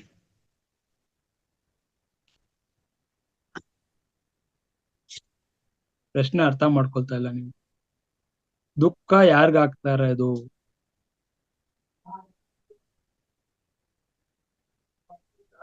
ಪುಷ್ಪನ ಆನ್ಸರ್ ಮಾಡಿದ್ದು? Answer Suteja. Okay, super answer. ದುಃಖ ಆಗ್ತಾ ಇರೋದು ಮನಸ್ಸಿಗೆ. ನೋಡಿ, ಈ ಅರಿವು ನಮ್ಗಿಲ್ಲ. ದುಃಖ ತಂದ್ಕೊಳ್ತಾ ಇರೋದು ಮನಸ್ಸು. ಅದು ಬಿಟ್ಬಿಟ್ಟು ನಾವೇನ್ ಮಾಡ್ತಾ ಇದೀವಿ, ತಪ್ಪು ಮಾಡಿದ್ರಿಗೆ ದುಃಖ, ತಪ್ಪು ಮಾಡೋರಿಗೆ ದುಃಖ, ಒಳ್ಳೇದು ಮಾಡೋ ಹಂಗೆ ಒಳ್ಳೇದು ಮಾಡ್ತಾ ಇರೋ ದುಃಖ ಇಲ್ವಾ? ಇವಾಗ ಒಳ್ಳೇದು ಮಾಡ್ತಾ ಇರೋ ಕಷ್ಟನೇ ಇಲ್ವಾ? ದುಃಖದಲ್ಲಿ ಇಲ್ವಾ ಅವರು? ಒಳ್ಳೇದೇ ಮಾಡ್ತಾರೆ, ಒಳ್ಳೇದೇ ಬಯಸ್ತಾರೆ, ಅವ್ರ ದುಃಖದಲ್ಲಿ ಇಲ್ವಾ? ಇದಾರ ಇಲ್ವಾ? ಕೇಳ್ತಾರೆ ತಾನೆ, ಒಳ್ಳೆಯವ್ರಿಗೆ ಕಷ್ಟ ಅಂತ. ಈ ಮಾತು ಕೇಳಿ ಕೇಳಿ ಕೇಳಿ ನನ್ಗಂತೂ ಸಾಕಾಗೋಗ್ಬಿಟ್ಟಿದೆ. ನನ್ಗೆ ಅವ್ರ ಮೇಲೆ ಪಶ್ಚಾತ್ತಾಪ ಬರುತ್ತೆ. ಇನ್ನ ಎಷ್ಟು ಅಜ್ಞಾನದಲ್ಲಿ ಇದಾರೆ ಅಂತ. ಒಳ್ಳೆಯವ್ರಿಗೆ ಮಾತ್ರ ಕಷ್ಟ ಅಂತೆ, ಒಳ್ಳೆಯವ್ರು ಮಾಡಕ್ ಕಷ್ಟ ಅಂತೆ. ಅಯ್ಯೋ, ನೀನ್ ಕಷ್ಟ ಬರ್ತಾ ಇದೆ ಅಂದ್ರೆ ಬೇಗ ನೀನು ಉನ್ನತ ಸ್ಥಿತಿಗೆ ಹೋಗಕ್ಕೆ ಭಗವಂತ ತಯಾರಿ ಮಾಡ್ತಾ ಇದ್ದಾನಪ್ಪ. ಪ್ರಕೃತಿನ ಆರಿಸ್ಕೊಂಡಿದೆ. ಕೆಟ್ಟವರು ಚೆನ್ನಾಗೇ ಇದ್ದಾರೆ, ಒಳ್ಳೆಯವ್ರಿಗೆ ಮಾತ್ರ ಕಷ್ಟ ಅನ್ನೋದು ಎಲ್ಲಿದೆ? ಅಜ್ಞಾನ ಅದು. ನೀನ್ ಕಷ್ಟದ ಮೇಲೆ ಕಷ್ಟ ಮೇಲೆ ಬರ್ತಾನೆ ಇದೆ ಅಂದ್ರೆ ನೀನ್ ಪರಿಶುದ್ಧತೆ ಆಗ್ತಾ ಇದೀಯಾ, ನೀನ್ ಮೋಕ್ಷಕ್ಕೆ ಹತ್ರ ಆಗ್ತಿದ್ಯಾ, ಭಗವಂತನ್ಗೆ ಹತ್ರ ಆಗ್ತಿದ್ಯಾ, ಕೊನೆ ಜನ್ಮಕ್ಕೆ ಹತ್ರ ಆಗ್ತಿದ್ಯಾ ಅಂತ ಅರ್ಥ. ನಿನ್ಗೆಲ್ಲ ಸೇರ್ತಾ ಇದೆ ಅಂದ್ರೆ ನಿನ್ಗೆ ಇನ್ನ ಎಷ್ಟೋ ಜನ್ಮಕ್ಕೆ ಕಾದಿದೆ ಅಂತ ಅರ್ಥ. ಕೆಟ್ಟದು ಮಾಡದವನ್ಗೆ ಒಳ್ಳೇದೇ ಆಗ್ತಾ ಇದೆ ಅಂದ್ರೆ ಅವ್ನ್ಗೆ ಅಷ್ಟು ಜನ್ಮ ಕಾದಿದೆ ಅಂತ ಅರ್ಥ.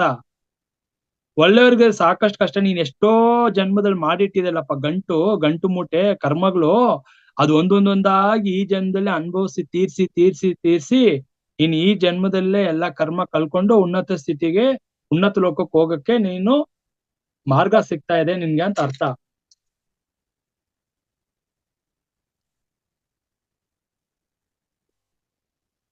ಹಾಗಾಗಿ ಎರಡು ವಿಷಯ ಇವಾಗ ಅರ್ಥ ಮಾಡ್ಕೋಬೇಕು.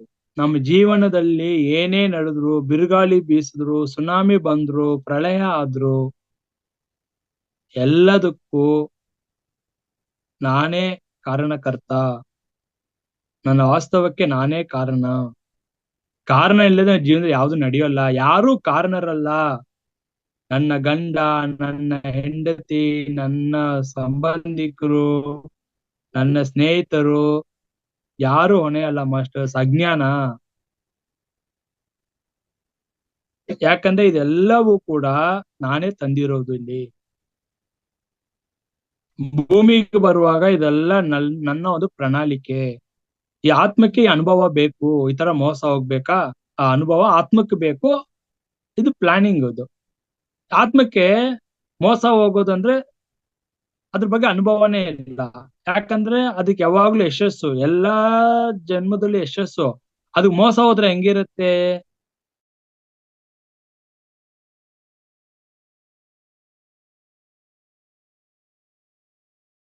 ಈ ತರ ಮೋಸ ಅಂತ. ಅದು ಇವಾಗ ನಾನು ಒಬ್ಬನ ಹತ್ರದಿಂದ ನಾನು ದುಃಖಕ್ಕೊಳಗಾಗಿ ಅವ್ನ್ ದುಃಖನೇ ಕೊಡ್ಬೇಕು ಅನ್ನೋದು ನನ್ ಪ್ರಾಣ. ಯಾಕಂದ್ರೆ ದುಃಖ ಅಂದ್ರೆ ಗೊತ್ತಿಲ್ಲ. ಪ್ರತಿ ಜೀವನದಲ್ಲೂ ರಾಣಿ ತರಾನೇ ನನ್ ಜೀವನ ಮಾಡಿದೀನಿ. ಬಟ್ ಈ ಜನ್ಮದಲ್ಲಿ ನನ್ಗೆ ಒಬ್ಬ ಕುಡುಕನಾಗೆ ಗಂಡ ಬರ್ಬೇಕು. ಅವನ್ ಕುಡ್ದು ನನ್ಗೆ ದುಃಖನೇ ಕೊಡ್ಬೇಕು, ಯಾವಾಗ್ಲೂ ಬೈಬೇಕು. ಅವನಿಂದ ನನ್ಗೆ ಏನು ಉಪಯೋಗ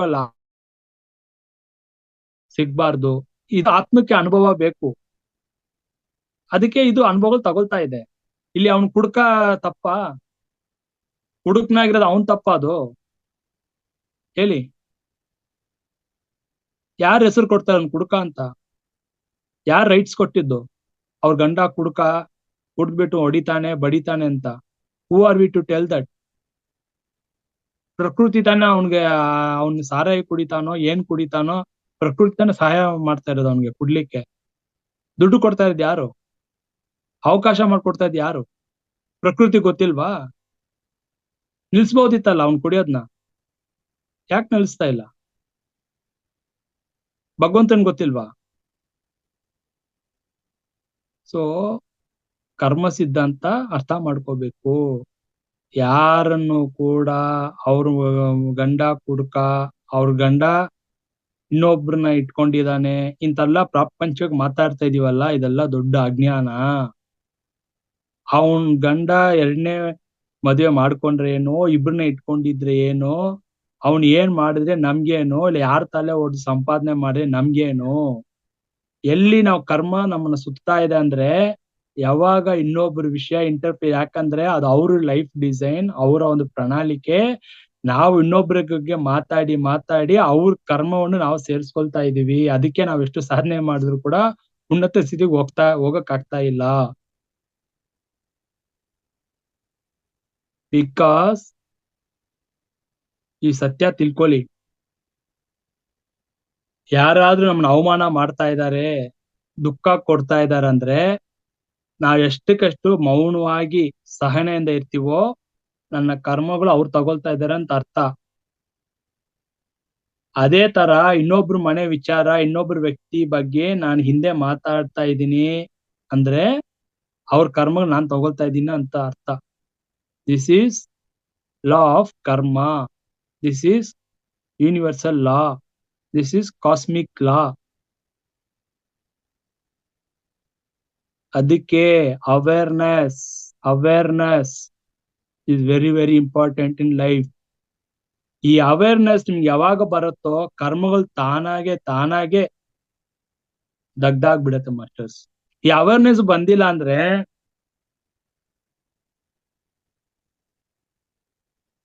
ಈ ಅವೇರ್ನೆಸ್ ಬರ್ಲಿಕ್ಕೆ ಮತ್ತೆ ಮತ್ತೆ ಮತ್ತೆ ಮುಂದೆ ಜನ್ಮ ನಮ್ಗೆ ಕಾದಿದೆ ಅಂತ ಅರ್ಥ. ಯಾವಾಗ ನಾವು ದೇಹ ತ್ಯಜಿಸುವಾಗ ನಮ್ಮಲ್ಲಿ ಆತ್ಮತೃಪ್ತಿ, ಸಂತೃಪ್ತಿ ಇರಲ್ವೋ, ಆ ಸಂತೃಪ್ತಿನೇ ಇನ್ನೊಂದ್ ಜನ್ಮಕ್ಕೆ ಕಾರಣ ಆಗತ್ತೆ. ಯಾಕಂದ್ರೆ ಯಾವ್ದೋ ಒಂದು ಕೊರಗಿರುತ್ತೆ, ಇವ್ರನ್ನ ಬಿಟ್ಟು ಹೋಗ್ತಾ ಇದ್ದೀನಿ, ಅವ್ರನ್ನ ಬಿಟ್ಟು ಹೋಗ್ತಾ ಇದೀನಿ, ಇದನ್ನ ನಿರ್ವಹಿಸದೆ ಹೋಗ್ತೀನಿ, ಇದನ್ನ ಅನುಭವಿಸದೆ ಹೋಗ್ತಾ ಇದೀನಿ ಅಂತ ಕೊರಗಿರತ್ತಲ್ಲ, ಅದನ್ನ ನಿರ್ವಹಿಸ್ಕೊಳ್ಳಕ್ಕೆ ಇನ್ನೊಂದ್ ಜನ್ಮ ತಗೋಬೇಕು. ಯಾವಾಗ ಏನಿಲ್ಲಪ್ಪ ಎಲ್ಲವನ್ನೂ ಅನುಭವಿಸ್ಬಿಡಿ, ಏನು ಇಲ್ಲ, ನನ್ನಲ್ಲಿ ಆ ಸಂತೃಪ್ತಿ ಬಂದ್ಬಿಟ್ಟಿದೆ, ಆತ್ಮತೃಪ್ತಿ ಬಂದ್ಬಿಟ್ಟಿದೆ, ಇನ್ನ ನಾನು ಅನುಭವಿಸೋದು ಏನು ಇಲ್ಲ, ಯಾವಾಗ ನೀವು ಆ ಸ್ಥಿತಿಗೆ ಬರ್ತಿರೋ ಅವಾಗ್ಲೇ ಈ ಮನಸ್ಸು ಇಲ್ಲಿ ಬೇಡ, ಸಾಕು ಇಲ್ಲಿ ಬಂದಿದ್ದು, ಇದೇ ಮನಸ್ಸು ಸದ್ಗುರುವಾಗಿ ನಿಂತು ನಮ್ಮನ್ನ ನಮ್ಮ ಮೂಲಕ್ಕೆ, ಆ ಬ್ರಹ್ಮಾಂಡಕ್ಕೆ, ಆ ಆತ್ಮನಲ್ಲಿ ಕರ್ಕೊಂಡೋಗಿ ಸೇರಿಸ್ಬಿಡುತ್ತೆ ಮಾಸ್ಟರ್ಸ್. ಅದೇ ಮುಕ್ತಿ ಮೋಕ್ಷ ಅಂದ್ರೆ. ಅಲ್ಲಿವರೆಗೂ ಮನಸ್ಸು ನಮ್ಮನ್ನ ಬಂಧನದಲ್ಲೇ ಇಟ್ಟಿರುತ್ತೆ. ಅಯ್ಯೋ ಇಷ್ಟು ಬೇಗ ಇವನ್ನೆಲ್ಲ ಬಿಟ್ಟು ಹೋಗ್ತಾ ಇದೀನಲ್ಲಪ್ಪ, ನನ್ನ ಮಕ್ಕಳನ್ನ ನೋಡ್ದೆ ಹೋಗ್ತಾ ಇದೀನಲ್ಲ, ನನ್ನ ಮಗಳ್ಗೊಂದು ಮದುವೆ ಮಾಡ್ದೆ ಹೋಗ್ತಾ ಇದೀನಲ್ಲ, ಈ ತರ ಒಂದು ಆಲೋಚನೆ ಸಾಕು, ಆಸೆ ಸಾಕು, ಇನ್ನೊಂದ್ ಜನ್ಮ ಒಂದೇ ಒಂದು ಆಲೋಚನೆ ಸಾಕು. ಒಬ್ಬ ವ್ಯಕ್ತಿ ದೇಹ ತ್ಯಜಿಸುವಾಗ ಅರ್ಥ ಮಾಡ್ಕೊಳ್ಳಿ, ಅವನಿಗೆ ಆ ಕ್ಷಣದಲ್ಲಿ ಏನ್ ಬರುತ್ತೋ ಆಲೋಚನೆ, ಯಾರ ಮೇಲೆ ಹೋಗುತ್ತೋ ಮನಸ್ಸು, ಆ ಆಲೋಚನೆ ಆ ವ್ಯಕ್ತಿ ಯಾವ ವ್ಯಕ್ತಿ ಮೇಲೆ ಹೋಯ್ತೋ ಅದೇ ಆ ವ್ಯಕ್ತಿಯನ್ನು ಮತ್ತೆ ಸೇರ್ಲಿಕ್ಕೆ ಇನ್ನೊಂದ್ ಜನ್ಮ ಕಾರಣ ಆಗುತ್ತೆ. ಯಾಕೆ ದೇಹ ಬಿಟ್ರೆ ಯಾವ್ದು ಹೋಗೋದು ಆಚೆ? ದೇಹ ತ್ಯಜಿಸಿದಾಗ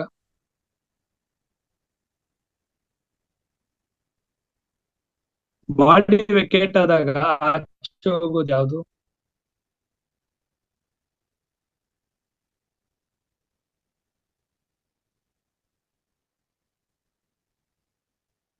ಸೂಪರ್ ಪುಷ್ಪ. ಮನಸ್ಸು ಅರ್ಥ ಮಾಡ್ಕೊಳ್ಳಿ ಸತ್ಯ ಏನು ಅಂತ. ಪ್ರಾಣ ಹೋಗತ್ತೆ, ಉಸಿರು ಹೋಗತ್ತೆ, ಅದೆಲ್ಲ ಹೋಗತ್ತೆ, ದಶವಾಯುಗಳು ಆಚೆ ಹೋಗತ್ತೆ, ಉಸಿರು ನಿಲ್ಲತ್ತೆ, ಅದು ಬೇರೆ. ಆದ್ರೆ ದೇಹ ಬಿಟ್ಟಾಗ ಆಚೆ ಹೋಗುವುದು ದೇಹದಿಂದ ಮನಸ್ಸು. ಈ ಮನಸ್ಸು ಏನ್ ಮಾಡತ್ತಂದ್ರೆ ಮನಸ್ಸಿನ ಜೊತೆ ಆತ್ಮ ಹೋಗಲ್ಲ, ತಪ್ಪು.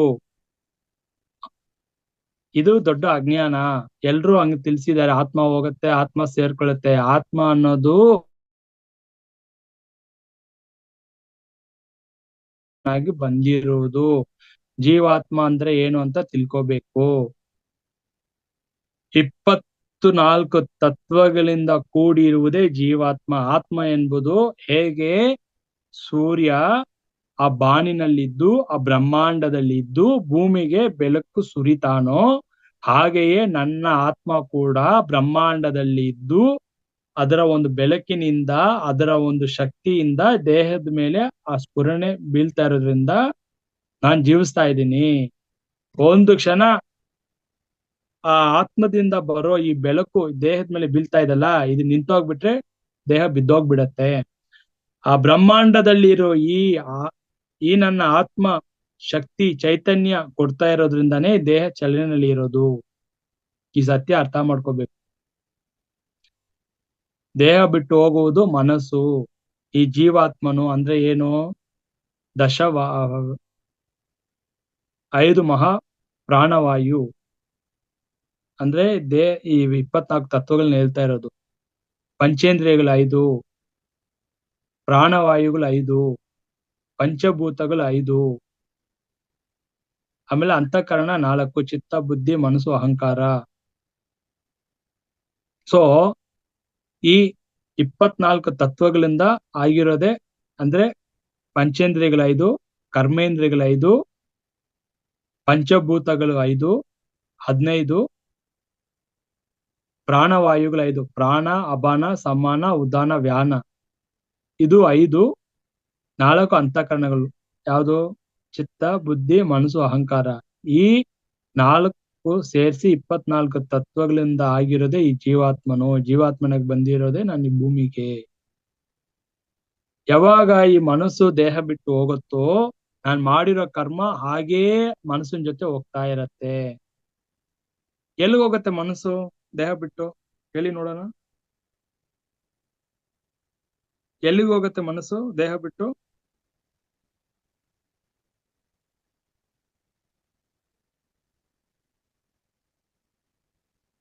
ಎಲ್ಲಿಗೆ ಹೋಗುತ್ತೆ ಮನಸ್ಸು?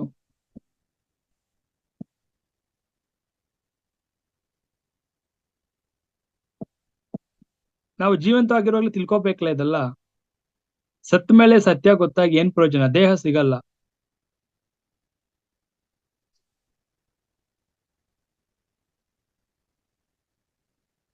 ಯಾವಾಗ ನಮಗೆ ಜೀವಂತವಾಗಿರುವಾಗ್ಲೇ ಈ ಜ್ಞಾನ ಅರಿವು ಸತ್ತ ಮೇಲೆ ಎಲ್ಲಿ ಹೋಗ್ತೀವಿ ಏನಾಗ್ತೀವಿ ಯಾವ್ದು ಹೋಗುತ್ತೆ ಅನ್ನೋ ಸತ್ಯ ಗೊತ್ತಾಗಲ್ವೋ ಮನಸ್ಸು ಆತ್ಮನಲ್ಲಿ ಐಕ್ಯವಾಗತ್ತ. ಯಾವಾಗ ಐಕ್ಯವಾಗತ್ತ? ಅದು ಪರಲೋಕಕ್ಕೆ ಹೋಗತ್ತ. ಹೇಳಿ. ಬ್ರಹ್ಮದಲ್ಲಿ ಸೇರುತ್ತೆ, ಓಕೆ. ಅದ್ ಯಾವಾಗ ಸೇರುತ್ತೆ? ಎಲ್ರಿಗೂ ಹೋಗಿ ಸೇರ್ಬಿಡತ್ತಾ? ಇಲ್ಲ, ದೇಹ ಬಿಟ್ಟಾಗ ಎಲ್ರ ಮನಸ್ಸು ಹೋಗಿ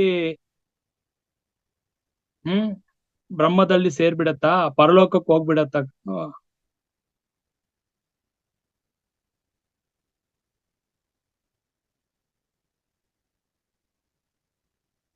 ಮೇಲಿನ ಲೋಕಕ್ಕೆ ಹೋಗ್ಬಿಟ್ಟು ಮತ್ತೆ ಜನ್ಮ ತಗೊಳುತ್ತೆ.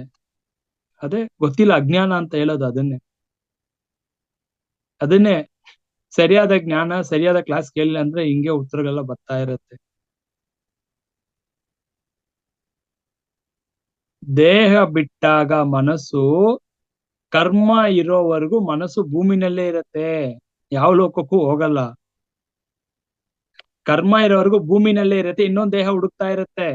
ದೇಹ ಸಿಗೋವರೆಗೂ ಆಸೆಗಳು ಗೂಡು ಅಂತ ಹೇಳಿದಲ್ಲ, ಮನಸ್ಸು ಆಸೆ ಇಟ್ಕೊಂಡಿದಲ್ಲ, ನಿರ್ವೇರದ ಆಸೆ. ಆ ಮನಸ್ಸೇ ಆಸ್ಟ್ರಲ್ ಬಾಡಿ ಆಗಿ ತಿರ್ಗಾಡ್ತಾ ಇರತ್ತೆ ಇಲ್ಲೇ. ಅದ್ರ ಜೊತೆ ಕರ್ಮ, ನಾವು ಮಾಡಿರೋ ಸಂಸ್ಕಾರಗಳು ಮನಸ್ಸು ಜೊತೆನೆ ಪ್ರಯಾಣ ಮಾಡ್ತಾ ಇರತ್ತೆ ಭೂಮಿನಲ್ಲಿ. ಈ ಭೂಮಿ ಅನ್ನೋದು ಗುರುತ್ವಾಕರ್ಷಣೆ ಶಕ್ತಿ ಏನ್ ಮಾಡತ್ತೆ, ಈ ಜೀವಾತ್ಮನನ್ನು ಹೋಗಕ್ಕೆ ಬಿಡಲ್ಲ.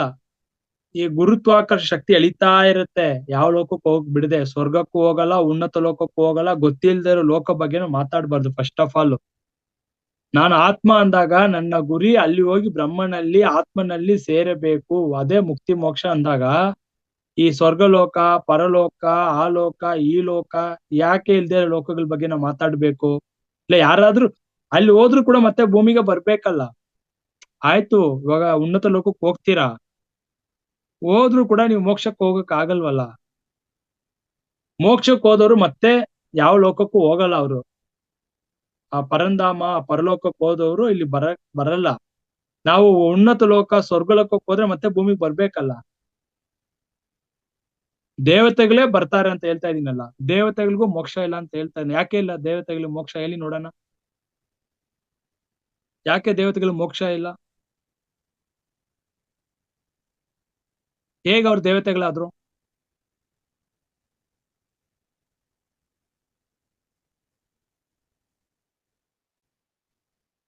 ದೇವತೆಗಳು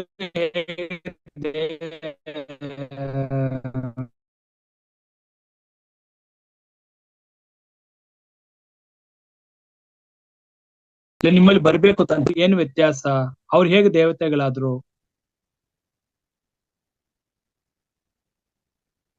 ಅವರು ತುಂಬಾ ಪುಣ್ಯ ಕಾರ್ಯಗಳನ್ನ ಮಾಡಿ ಧರ್ಮದಲ್ಲೇ ನಿಂತು ಬರೀ ಧರ್ಮವನ್ನು ಮಾಡಿ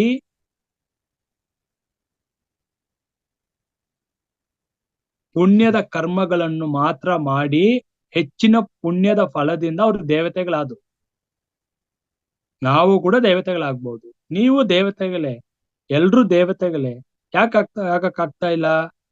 ಅವ್ರು ಮಾಡಿದಷ್ಟಂತ ಪುಣ್ಯಗಳು ನಾವು ಮಾಡಕ್ ಆಗ್ತಾ ಇಲ್ಲ, ಅವ್ರು ಮಾಡಿದಂತಹ ಧರ್ಮಗಳನ್ನು ನಾವು ಮಾಡಕ್ ಆಗ್ತಾ ಇಲ್ಲ. ಅವರು ಸಾಕಷ್ಟು ಪುಣ್ಯ ಗಳಿಸಿದ್ದಾರೆ, ಅದಕ್ಕೆ ಅವ್ರಿಗೆ ಆ ಒಂದು ಇದು ಕೊಟ್ಟಿದ್ದಾರೆ, ದೇವತೆಗಳಂತ ಸ್ಥಾನ ಕೊಟ್ಟಿದ್ದಾರೆ. ನಾವು ಕೂಡ ದೇವತೆಗಳ ಯಾವ್ದೋ ಒಂದ್ ಜನ್ಮ ನಾವು ಕೂಡ ದೇವತೆಗಳಾಗಿರ್ಬೋದು, ಮತ್ತೆ ಮನುಷ್ಯರಾಗಿ ಬಂದಿದೀವಿ ಮೋಕ್ಷಕ್ಕೋಸ್ಕರ, ಮತ್ತೆ ದೇವತೆಗಳಾಗಕ್ಕೂ ಗೊತ್ತಾಗ್ತಾ ಇಲ್ಲ. ನಾವೆಲ್ರೂ ಕೂಡ ಯಾವ್ದೋ ಜನ್ಮ ದೇವತೆಗಳಾಗಿ ಇದ್ದಿರ್ತೀವಿ. ಸಾಕಪ್ಪ ದೇವತೆಗಳಾಗಿ, ಯಾಕಂದ್ರೆ ದೇವತೆಗಳಿಗೂ ಮೋಕ್ಷ ಇಲ್ವಲ್ಲ. ಸೊ ಮನುಷ್ಯ ಜನ್ಮ ತಗೊಂಡ್ರೇನೆ ಮೋಕ್ಷ, ದೇವತೆಗಳಿಗೂ ಮೋಕ್ಷ ಇಲ್ಲ. ನೀವು ಮೋಕ್ಷ ಹೊಂದಬೇಕು ಅಂದ್ರೆ ಮತ್ತೆ ಮಾನವ ಜನ್ಮ ತಗೊಂಡು ಇಲ್ಲಿ ಸಾಧನೆ ಮಾಡಿ ಜ್ಞಾನ ಬೆಳೆಸ್ಕೊಂಡು, ಅದಕ್ಕೆ ದೇವತೆಗಳಿಗೆ ದೇಹ ಇದೆಯಾ? ದೇಹ ಇದೆಯಾ?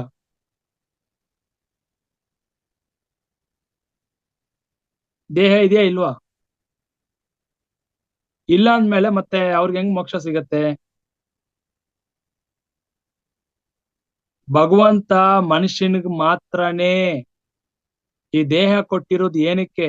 ಚೆನ್ನಾಗಿ ಊಟ ಮಾಡಿ ನಿದ್ರೆ ಮಾಡಿ ದುಡ್ಡು ಸಂಪಾದನೆ ಮಾಡಕ್ಕಲ್ಲ ಕೊಟ್ಟಿರೋದು ದೇಹವನ್ನು. ದೇಹ ಕೊಟ್ಟಿರೋದು, ಈ ದೇಹ ಇರುವಾಗ್ಲೇ ನಿನ್ನೊಳಗಡೆ ಪರಮಾತ್ಮನನ್ನು ಕಂಡುಕೋ, ಸಾಧನೆ ಮಾಡಿ ಮುಕ್ತಿ ಮೋಕ್ಷಕ್ಕೆ ಹೋಗು. ದೇವತೆಗಳಿಗೂ ಕೂಡ ಸಿಗದಂತಹ ಮಾನವ ಜನ್ಮ ನಿನ್ ಸಿಕ್ಕಿದೆ ಅಪ್ಪ. ದೇವತೆಗಳು ಕೂಡ ಮೋಕ್ಷಕ್ಕೆ ಅವ್ರು ಕೂಡ ಬಯಸ್ತಾ ಇರೋದು, ಅವರು ಒಂದು ಪುಣ್ಯ ಫಲಕ್ಕೆ ದೇವತೆಗಳ ಆಗಿದ್ದಾರೆ ಅಷ್ಟೇನೆ ಹೊರ್ತು, ಬಟ್ ಅವ್ರು ಕೂಡ ಮೋಕ್ಷ ಇಲ್ಲ. ಮೋಕ್ಷ ಕೊಟ್ಟಿರೋದು ಮಾನವನಿಗೆ ಮಾತ್ರನೇ. ಅಂತ್ರ ಪವಿತ್ರವಾದ ಜನ್ಮ ನಮ್ಮದು. ಬಟ್ ನಾವೇನ್ ಮಾಡ್ತಾ ಇದೀವಿ?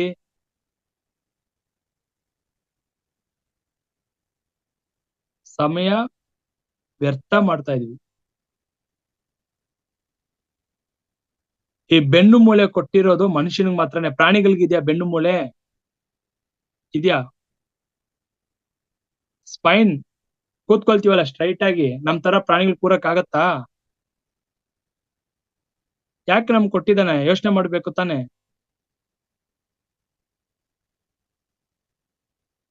ಅಂದ್ರೆ ಏನಕ್ಕೆ ನಮ್ಗೆ ಈ ಸೊಂಟ, ಈ ಬೆನ್ನು ಮೂಳೆ ಏನಕ್ಕೆ ಕೊಟ್ಟಿದ್ದಾನೆ ಅಂದ್ರೆ, ಕೂತ್ಕೊಂಡು ಸಾಧನೆ ಮಾಡಿ ಮೋಕ್ಷಕ್ಕೆ ನೀನು ಅರ್ಹತೆ ಹೊಂದು ಅಂತ. ಪ್ರಾಣಿಗಳಿಗೆ ಧ್ಯಾನ ಮಾಡಕ್ ಆಗತ್ತಾ? ಕೂರಕ್ ಆಗತ್ತ ನಮ್ ತರ? ಬಟ್ ನಾವು ಕೂರಕ್ ಆಗಲ್ವೇ? ಯಾವಾಗ ಎದೊಳ್ತೀವೋ ಅಂತ ಮನಸ್ಸು ಹೋಗ್ತಾ ಇರುತ್ತೆ, ಸಾಕು ಬಿಡು ಅಂತ. ಸೊ ಅರ್ಥ ಮಾಡ್ಕೋಬೇಕು, ದೇವತೆಗಳಿಗೂ ಕೂಡ ಸಿಗದೆ ಇರೋ ಒಂದು ಮುಕ್ತಿ ಪ್ರಾಪ್ತಿ ಭಗವಂತ ನಮ್ಗೆ ಕೊಟ್ಟಿದ್ದಾನೆ. ಅಂದ್ರೆ ಈ ದೇಹ ಚೆನ್ನಾಗಿರುವಾಗ್ಲೇ ಆರೋಗ್ಯವಾಗಿ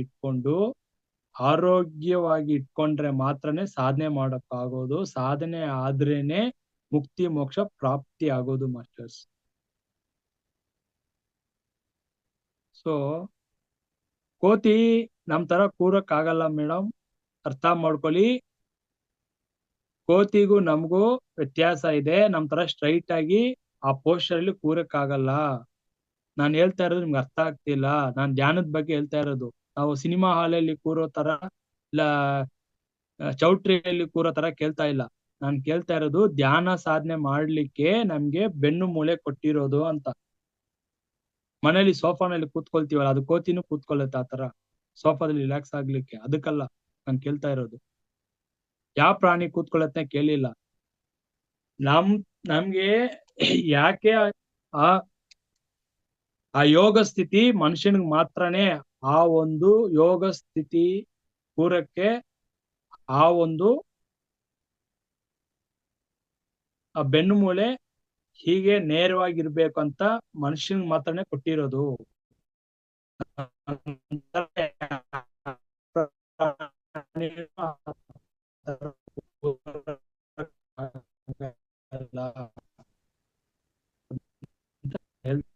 ಸರ್ ವಾಯ್ಸ್ ಬ್ರೇಕ್ ಆಗ್ತಿದೆ.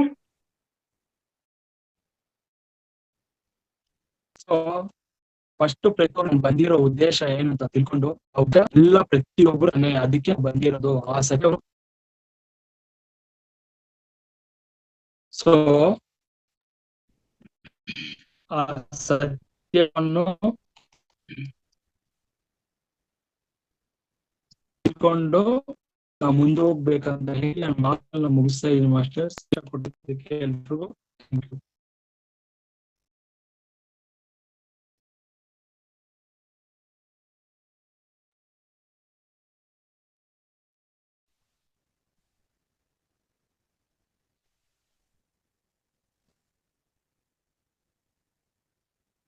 ತುಂಬಾ ತುಂಬಾ ಧನ್ಯವಾದಗಳು ಸರ್. ಇಲ್ಲಿಯವರೆಗೆ ನಮಗೆ ಅದ್ಭುತವಾದ ಜ್ಞಾನವನ್ನ ಭೂಮಿಗೆ ಯಾಕೆ ಬಂದಿದೀವಿ ಅನ್ನೋದ್ರ ಬಗ್ಗೆ ತಿಳಿಸಿದ್ರಿ. ಎಲ್ಲದಕ್ಕೂ ಮನಸ್ಸು ಕಾರಣ. ಮನಸ್ಸನ್ನ ನಾವು ದಿನದಲ್ಲಿ ಇಟ್ಕೋಬೇಕು, ಮನಸ್ಸಿನ ಹಿಂದೆ ಹೋಗಬಾರದು. ಬಹಳ ಸ್ವಲ್ಪ ಒಂದೊಂದು ಮಾತು ಅಷ್ಟು ಅದ್ಭುತವಾಗಿ ಇತ್ತು ಸರ್, ಅರ್ಥಪೂರ್ಣವಾಗಿತ್ತು.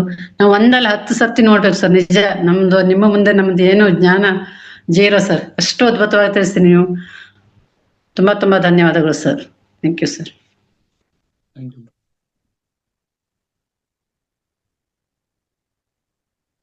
ಮೇಡಮ್ ಕ್ವಶನ್ ಆನ್ಸರ್ ತಗೊಳ್ದ ಮೇಡಮ್? ಹಾ ಮೇಡಮ್. ಮಾಸ್ಟರ್ಸ್ ಯಾರಾದ್ರೂ ಪ್ರಶ್ನೆಗಳನ್ನ ಕೇಳೋದಿದ್ರೆ ನಿಮ್ಮ ಕೇಳ್ಬೋದು. 2-3 ಸರ್ ಜೊತೆಗೆ ಮಾತಾಡ್ಬೋದು. ಹ್ಯಾಂಡ್ ರೈಸ್ ಮಾಡ್ರಿ, ಹ್ಯಾಂಡ್ ರೈಸ್ ಮಾಡ್ರಿ masters please.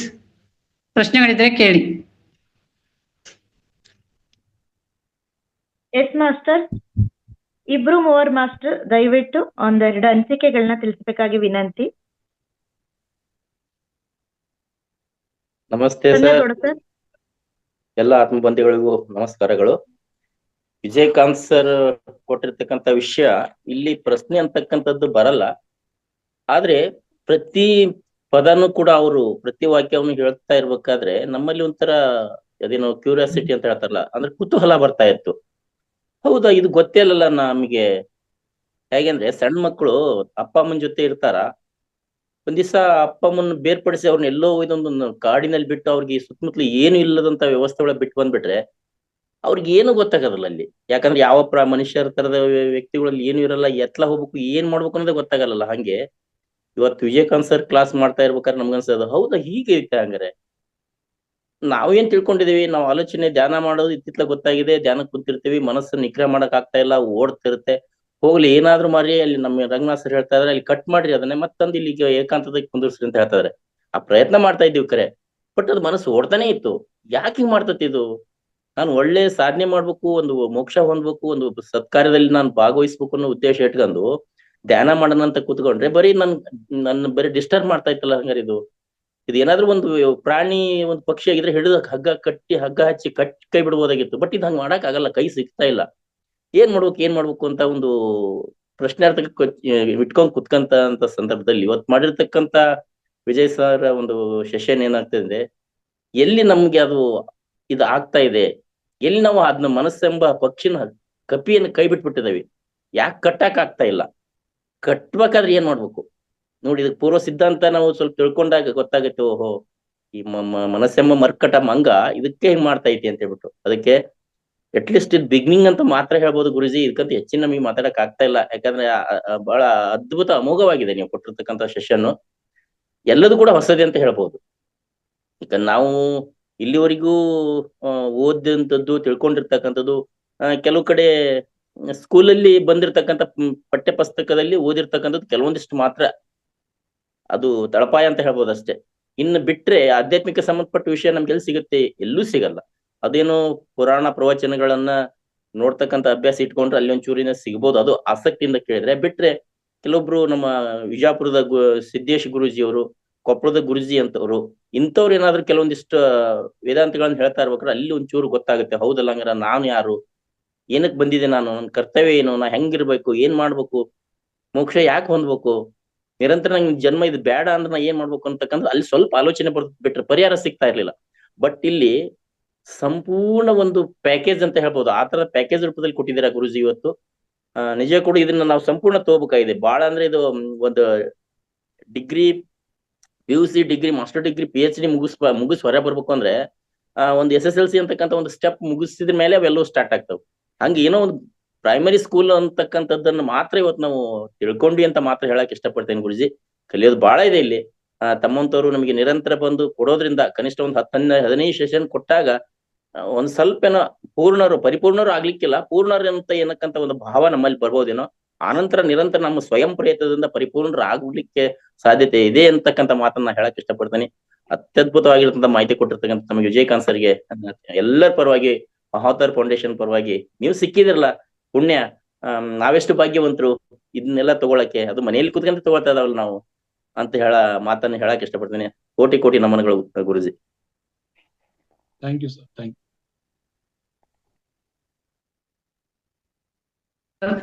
Thank you Sannagoud sir, ತುಂಬಾ ಚೆನ್ನಾಗಿ ನಿಮ್ಮ ಅನುಭವವನ್ನ ಹೇಳಿದ್ರಿ. Lakshmidevi Pandit madam, Lakshmidevi madam mute ಕೊಡಿ, ಇವರಿಗೆ ಅನ್ಮ್ಯೂಟ್ ಕೊಡಿ ಲಕ್ಷ್ಮೀದೇವಿ ಮೇಡಮ್.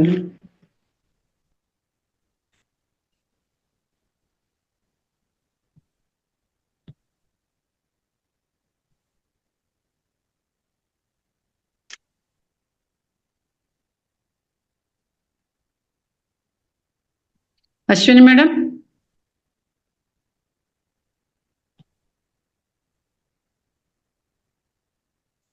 ಅಶ್ವಿನಿ ಮೇಡಮ್ ಅದಾರಿ, ಅವ್ರು ಇದಾರೆ. ಯಾರಿಗೆ ಅನ್ಮ್ಯೂಟ್ ಕೊಡ್ಬೇಕ್ರಿ? ಲಕ್ಷ್ಮೀದೇವಿ ಪಂಡಿತ್. ಆಗಿದೆ ನೋಡ್ರಿ. ನಮಸ್ತೆ. ನಮಸ್ತೆ ಸರ್, ಎಲ್ರಿಗೂ ನಮಸ್ಕಾರ ಸರ್. ಪ್ರಶ್ನೆ ಏನು ಬರಲ್ಲ, ಆದ್ರೆ ನಿಮ್ ಮಾತು ಕೇಳಿ ನಂಗೊಂದೆರಡು ವಾಕ್ಯಗಳು ನೆನಪು ಬರ್ತಾ ಇದೆ, ಅದ್ ಹೇಳ್ತೀನಿ. ನಾವು ಮನೆಯೇ ಮಂತ್ರಾಲಯ, ಮನಸ್ಸೇ ದೇವಾಲಯ. ನಾವ್ ಎಲ್ಲೆಲ್ಲ ಹುಡ್ಕೊಂಡು ಹೋಗ್ತೀರಿ ದೇವಸ್ಥಾನಕ್ಕೆಲ್ಲ, ನಮ್ ಮನಸ್ಸಲ್ಲೇ ದೇವ್ರಿದ್ದಾನೆ ಅನ್ನೋದು ಒಂದು ವಾಕ್ಯ ನಂಗೆ ನೆನಪಾಯ್ತು ಸರ್. ಅಂದ್ರೆ ಇನ್ನೊಂದ್ ಹೇಳಿದ್ರೆ, ಮಾನವ ಜನ್ಮ ದೊಡ್ಡದು, ಅದ ಹಾನಿ ಮಾಡಿಕೊಳ್ಳಬೇಡಿರೋ ಹುಚ್ಚಪ್ಪಗಳಿರಂತ ಒಂದು ವಾಕ್ಯ ಇದೆ. ಹಾಗೆ ನಾವ್ ಎಲ್ಲೆಲ್ಲೋ ಹೋಗ್ತಿವಿ, ದೇವ್ರ ನೋಡಕ್ ಹೋಗ್ತಿವಿ, ಅಲ್ಲೆಲ್ಲ ಹೋಗ್ತಿವಿ, ಎಲ್ಲೋ ಹೋದ್ರು ಕೂಡ ಮನೆಗ್ ಬಂದ್ರೆ ಒಂದ್ ರೀತಿ ನೆಮ್ಮದಿ ಶಾಂತಿ ಸಿಗುತ್ತೆ ಅಂತ ಹೇಳಕ್ ಹೋಗುತ್ತೆ. ಅದಕ್ಕಾಗಿ ಇದ್ರ ಬಗ್ಗೆ ಒಂದು ಸಣ್ಣ ಕತೆ ಬರ್ತದೆ, ಅದೊಂದ್ಸರಿ ಹೇಳಿದೆ ಅನ್ಸುತ್ತೆ ನಾನು.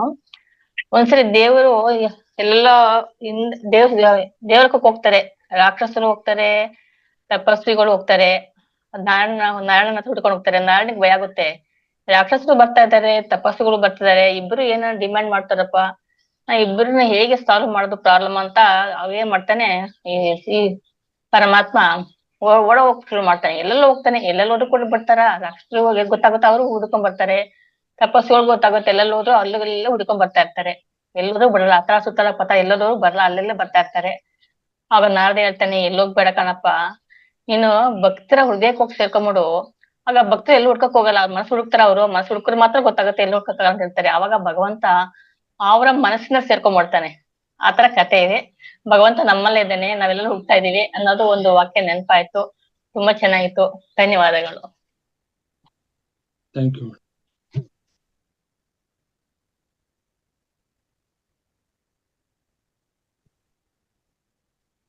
ಮಾಸ್ಟರ್ಸ್ ಮತ್ತೆ ಯಾರು ಇದ್ದಾರೆ ಮಾಸ್ಟರ್ಸ್? ಯಾರಾದ್ರೂ ಹೊಸಬ್ರು ಅಟೆಂಡ್ ಆಗಿದ್ದೀರಾ ಈ ವಾರದಲ್ಲಿ ಅಥವಾ ಈಗ 2-3 ದಿವಸದಿಂದ ಇದ್ರೆ ನೀವು ಅನ್ಮ್ಯೂಟ್ ಮಾಡ್ಕೊಳ್ಳಿ. ಅಂದ್ರೆ ಇಲ್ಲೋ ಹ್ಯಾಂಡ್ ರೈಸ್ ಮಾಡಿದ್ರೆ ಅನ್ಮ್ಯೂಟ್ ಕೊಡ್ತೀವಿ. ರೀಸೆಂಟ್ ಆಗಿ 1 ತಿಂಗಳು ಅಥವಾ 15 ದಿವಸ, 1 ವಾರದಿಂದ ಯಾರಾದ್ರೂ ಕನೆಕ್ಟ್ ಆದವ್ರು ಇದೀರಾ?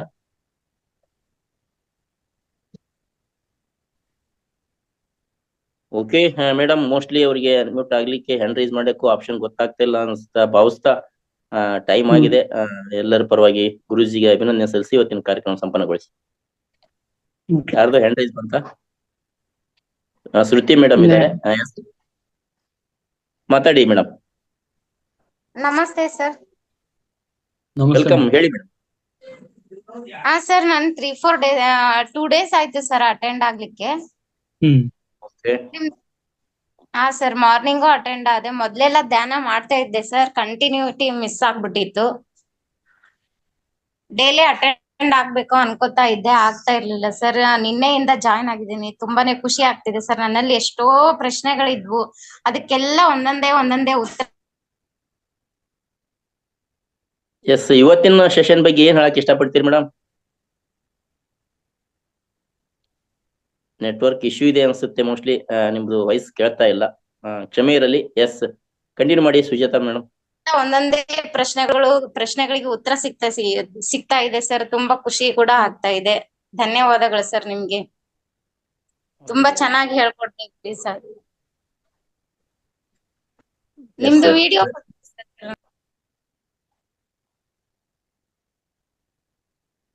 S, thank you madam, thank you. Yes, Suteja madam, time ಆಗಿದೆ, ಸಂಪನ್ನಗೊಳಿಸಿ. ಎಲ್ಲರಿಗೆ ಅಭಿನಂದನೆ ಸಲ್ಲಿಸಿ. ಓಕೆ, ಇಲ್ಲಿಯವರೆಗೆ ಧ್ಯಾನವನ್ನು ಮಾಡಿದಂಥ ಎಲ್ಲ ಧ್ಯಾನ ಮಿತ್ರರಿಗೂ ಧನ್ಯವಾದಗಳು. ಹಾಗೆ ಅದ್ಭುತ ಜ್ಞಾನವನ್ನು ನೀಡಿದಂಥ ವಿಜಯಕಾಂತ್ ಸರ್ಗೆ ಹೃತ್ಪೂರ್ವಕ ಧನ್ಯವಾದಗಳು ಎಲ್ಲರ ಪರವಾಗಿ. ಹಾಗೂ ಎಲ್ಲರೂ ವೀಕ್ಷಿಸಿದಿರ, ಇಷ್ಟೊತ್ತಿನವರೆಗೂ ಧ್ಯಾನವನ್ನು ಮಾಡಿದ್ದೀರಾ, ಜ್ಞಾನವನ್ನು ಕೇಳಿದ್ದೀರಾ. ತಮಗೆಲ್ಲರಿಗೂ ಹೃತ್ಪೂರ್ವಕ ಧನ್ಯವಾದಗಳೊಂದಿಗೆ ಇಂದಿನ ಕಾರ್ಯಕ್ರಮ ಸಂಪನ್ನಗೊಳಿಸೋಣ. Thank you.